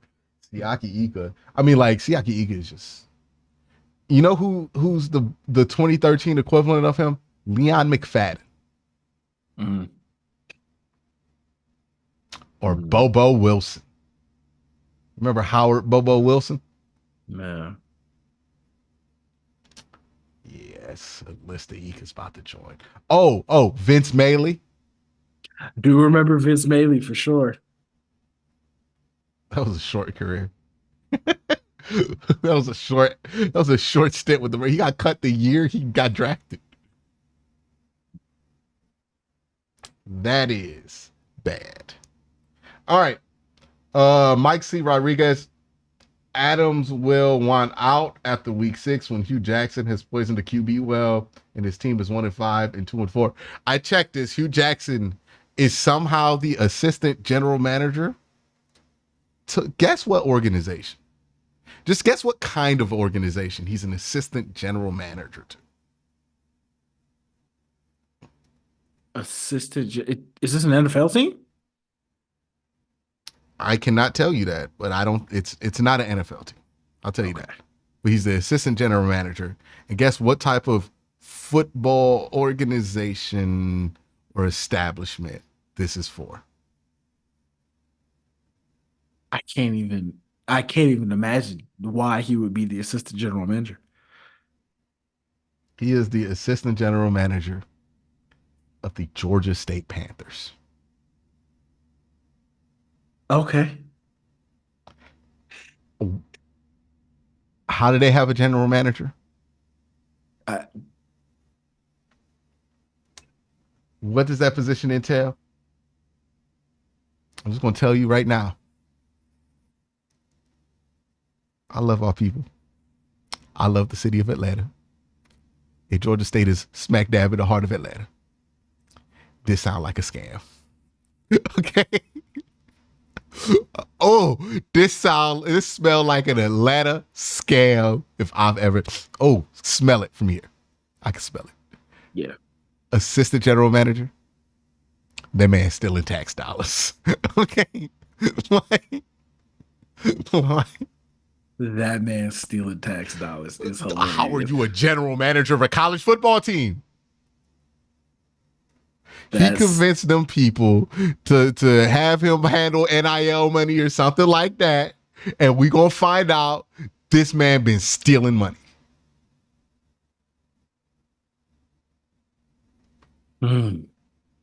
Assistant general manager. Good luck. God bless. Hey, by the way, Dale McGee, watch your job. Why? This got Doc Rivers all over it. Okay? Hugh coming for that. Hugh coming for that. Yeah. Hugh gonna be the assistant general manager and the head coach of a college football team. Scam. Oh, man. Look, man, Hugh Jackson gives me the biggest scammer vibes of all time. Like that man does he give you those vibes too? I'm not gonna lie to you. He's 100% a scammer. But even worse than that, Hugh Jackson is probably the only black man to have a position in the NFL that I genuinely would never advocate. Him, nope, not just him. Him and Ray Farmer, only two. They're the worst. The absolute worst. Absolute worst. Yeah, I just can't believe how he just be getting away with this scamming. That's what I'm saying, bro. And then, like, it'd be even worse because it comes off as if Hugh Jackson is doing something that is pro-black. But really what he's doing is scamming black institutions now. Like, why are you hiring this man? Stop. Why are you hiring this dude? Stop letting this man convince you. It ain't worth it, bro. It's not worth it. It's never and been worth it. And when the chips is down, I saw him put in Cody Kessler and Kevin Hogan over Deshaun Kaiser. I've seen him advocate for what was his name? He went number 1 overall day, Jared Goff, over Deshaun Watson. And then come back act like he wanted Deshaun Watson. He ain't even try to empower you, bro. Come on, bro. Come on. We gotta let this go. I don't know why we even hanging on. Hugh Jackson has done nothing great.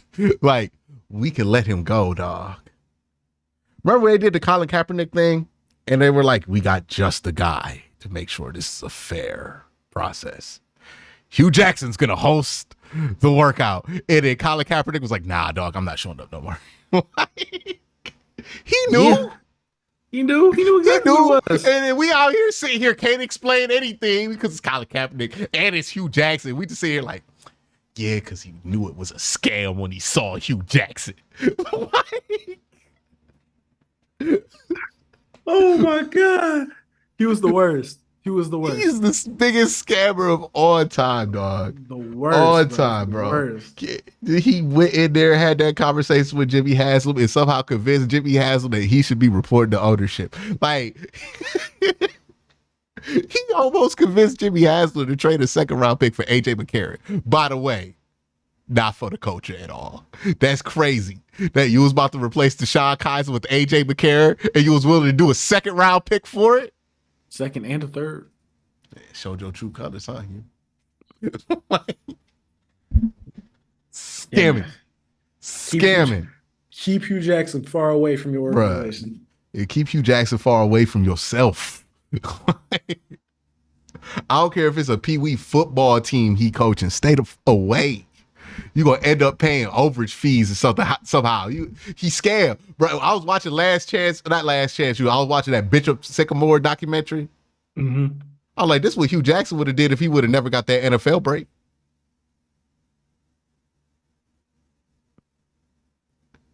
It's the same shit. It's the same shit. I'm like, yo, he's scammed. By the way, shout out to the other scammer. Okay, because it's not just Hugh Jackson scamming. You know who's scamming at a much higher level, but just as bad as the coach as Hugh Jackson? Hell, don't even got the track record Hugh Jackson got. You know who is? Cliff Kingsbury. I was about to say, it's your Cliff Kingsbury. Hey, people out here like, hey, dog, what's he doing with these wide receivers? I saw JP posting about it. I'm like, yeah, man, I told you that man is a scammer. Okay? That man's a fraud. He's been a fraud. He made his entire come up comes off of being Johnny Manziel's offensive coordinator. We didn't know that was a scam. His entire come up. I coach the dude who doesn't be coached. That was his come up. That's what convinced everybody. Let's give him a chance. He coached Johnny Manziel. He coached Davis Webb too. Davis Webb was much better at Kyle after he left Cliff Kingsbury. You know who else he coached? Baker Mayfield. No, not the version of him that won the Heisman Trophy and went to the college football playoff, became one of the best quarterbacks in Oklahoma history. The version of him that like won Big 12 freshman of the year, left, became a much better player after he walked on to Oklahoma. Coach Pat Mahomes too. Let me tell you, Cole. You remember anything about Pat Mahomes in college? Nope.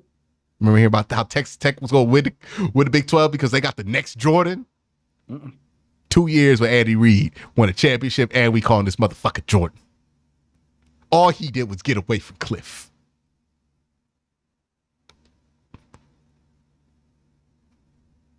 And people still think this man is Jaden Daniels. Just get through it, brother. Oh, man, just just get through it, brother. He might not get through it.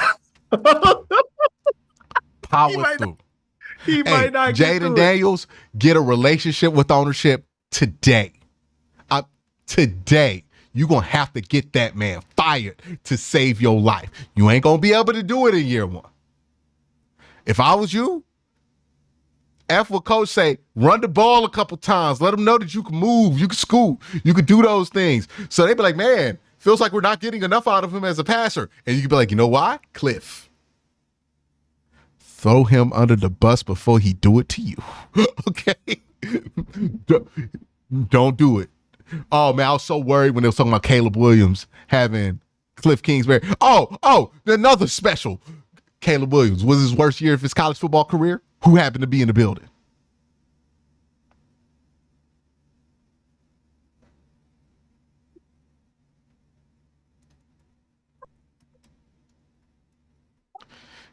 It's jokes and games about how Hugh Jackson be scamming, but he's scamming Georgia State right now. That's how far it gets us. right? Like Hey. he out here scamming Georgia State. Cliff Kingsbury is scamming the Washington Commanders today. He got fired from his NFL job, and they brought him to Caleb Williams. Bro, this is how I know the people who make these decisions can't be that smart. Well, not can't be that smart. They just aren't these like super well-informed people that we think of them as sometimes, man. Because they brought him in it, knowing he's Cliff Kingsbury. It was well known what his track record was by this time, Cole. All of this existed, and you're like, let's bring up Caleb Williams around him. I'm still stuck on this.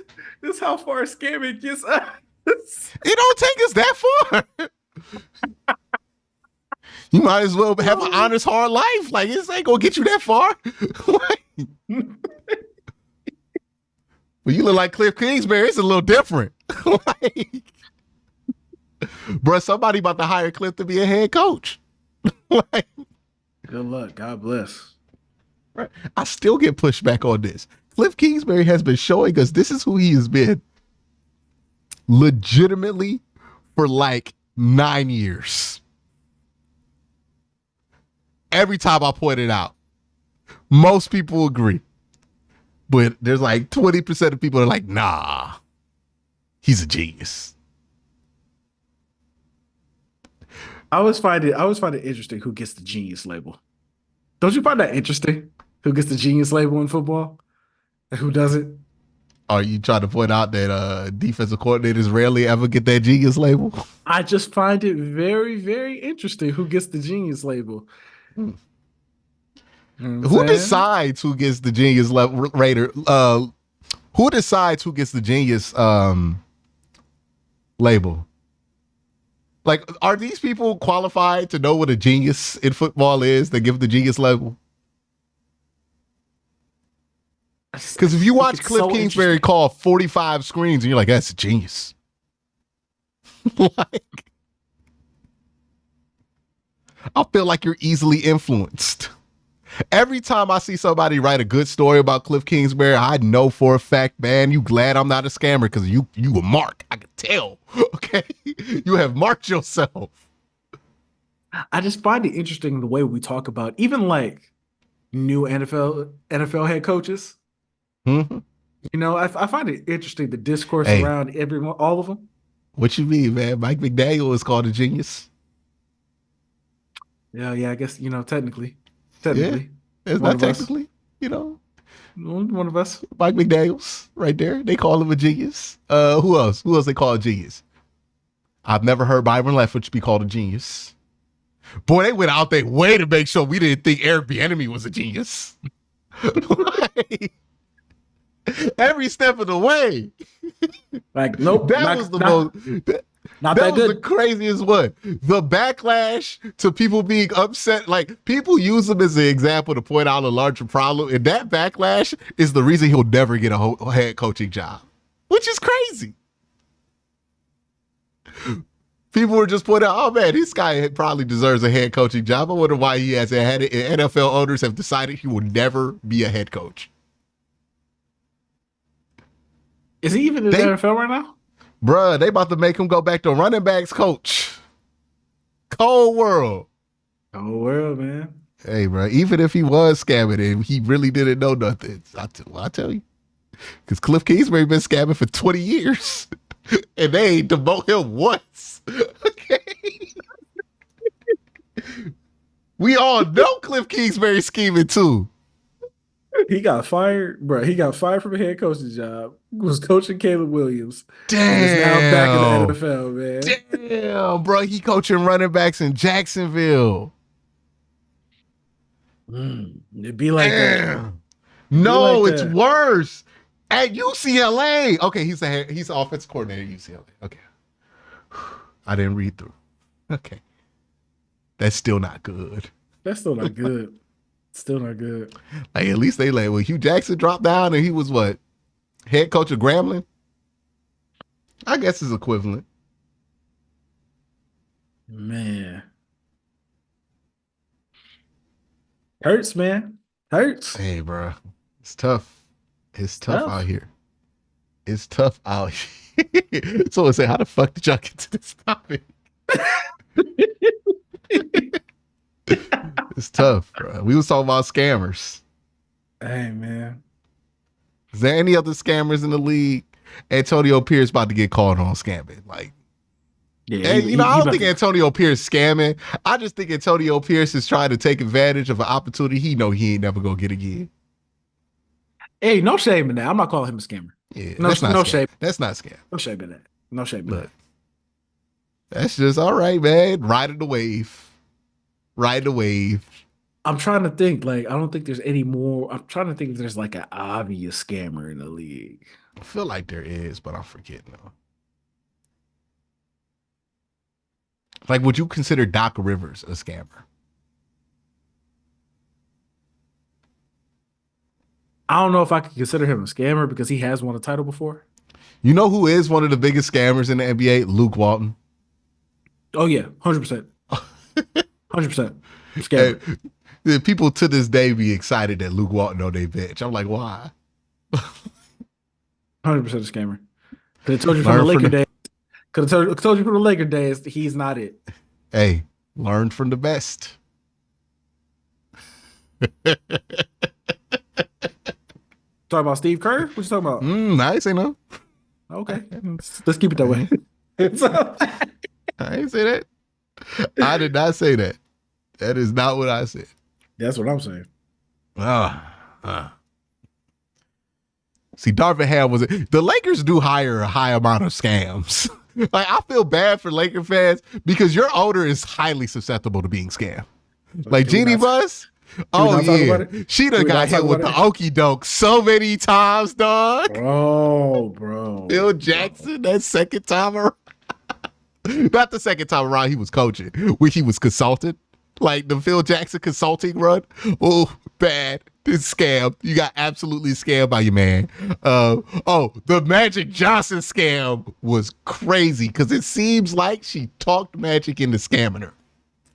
Like Magic did not want to do it because he was like, I'm Magic Johnson. I don't want to have a job. But she's like, no, Magic, you need to do this for the Lakers. And then Magic was like, if I do this, I ain't going to really do this. And then she still hired him. And then he quit.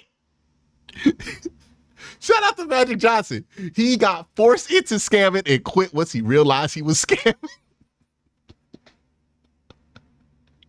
You know what? Still got a title out of it somehow, some way. Hey, dog. Luck. Still got a title out of it. You used that scam to scam LeBron to come to LA. Like, and that locked it down. And then LeBron scammed AD. And they got that one ring, which kind of feel like a scam ring, but it's real, you know? Listen, title is a title. We'll take it. By the way, wasn't LeBron heavily instrumental in the structure of the bubble process? Might have been. They could have said no. They could have said no. Hey, bro, the Lakers just did scam or scam or scam, and then scam their way to a championship, and I just gotta respect it at that point. Like Rob Pelinka has scammed his way into never being fired, which is crazy. Insane. It's fucking insane that he still has a job. I'm so sick. I'm so sick of Rob Pelinka. It's insane. We knew it was a scam. Like the second y'all hired him, it was like, he did what? He was doing what before this? It felt like a scam. And he just been there because he won a championship and now he ain't going nowhere. Like, I need him gone. I need him gone. It's stuck. That's the worst thing about having a owner who's highly susceptible to being scammed. It don't stop. Like, thank God D. Haslam walked in there, or else we would be in hell. Because Jimmy Haslam, boy, he got Mark written all over him sometimes. You just fool him. He got scammed by his own employees, right? That's what the whole FBI thing was about with the rebates. They was stealing rebates, and then he didn't know anything about it. They was out here just like, nah, Jimmy, that's not what's happening. That's crazy. Woo. Woo. Hugh Jackson really did that, man. Nasty. Make sure y'all hit that like button, hit that subscribe button. Let us know what you're feeling in the comment section. And hell, let us know about the times that you've been scammed down there, or that you've seen a scam about to happen. Try to warn everybody. Don't nobody want to listen to you. Tell me, I tried to tell a moment down below. Because right now, we all been trying to tell the Steelers, hey, look, I said this multiple times to Pittsburgh Steelers fans. I tried to tell you. Like, you want to be hard-headed. Like, all right, dog. How many times you had that conversation with a Steelers fan and you just ended up, all right, bro. Like, so confident what's about to happen because you done seen it. You see what that scam has. Man. They out here pointing out fine print on the coupon like they about to outsmart the fucking manufacturer. They not about to give you shit, dog. We trying to tell you. All right, bro. Do it. I'm mad you brought up Rob Pelinka because I'm still thinking about it. Like, oh my God, why won't this dude just get fired, bro? He doesn't. Oh no, he's there forever, Kobe. He won a championship. And how old is he? Because I don't feel like he that old. Man, let's be honest about something. Rich Paul is the reason they wanted that title. Rob is just there, dog. Rob is there. He is just chilling. I don't know what he's doing. Collecting checks. Like, this is terrible. You know, Rob Pelinka is 6'6". I don't give a fuck how tall he is, Q. I want him gone. Oh, he's 54? So he got a good 20 years left. Imagine 20 years of Rob Pelinka. Not gonna happen. 20 more years. Not on my watch. What you gonna do?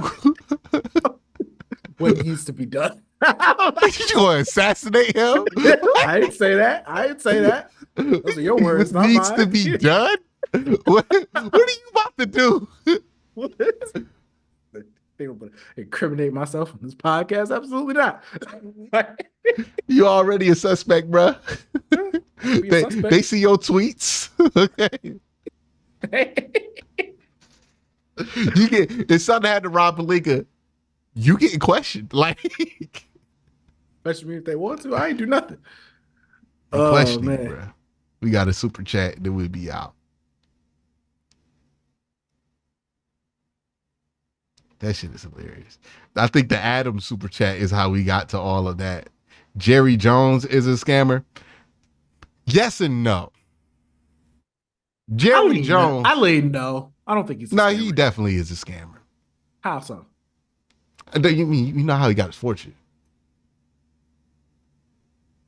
He was like scamming people out their land rights so he could get like oil drill space, and then he struck fucking oil. Oh, I did not know that, actually. Yeah. But I mean, like, Jerry Jones got scammer energy for sure. Like, if you come in and sit with the meeting, it's gonna feel like getting a timeshare. Like, he gonna run the same plays on you that a scammer would. I think the difference between Jerry Jones being a scammer, well, I think the reason I don't think Jerry Jones is a scammer ultimately is Jerry Jones actually does the work. It's not consistently great work, but his problem is he wants to do the work. Scammers don't do shit. But scam. Yeah, that's the scam, right? You think you're getting a world-class offensive coordinator in Cliff Kingsbury, and then you find out this man just drawing up 14 bubble screens. Right? Like, he did that shit on the first day, sent that email out, and then like took half days every day since then. Hugh Jackson, man, got a position that doesn't even exist. Okay. He got a job in college football. He is an assistant general manager. There is no general manager of the Georgia State football team. He is an assistant to a position that does not exist, Cove.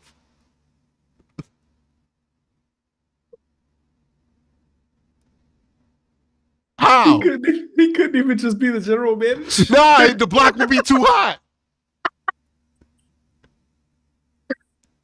Oh man, he couldn't even The just be the block would be GM. way too high. No, he is an Oh, assistant general manager. There is no general manager of Georgia State football.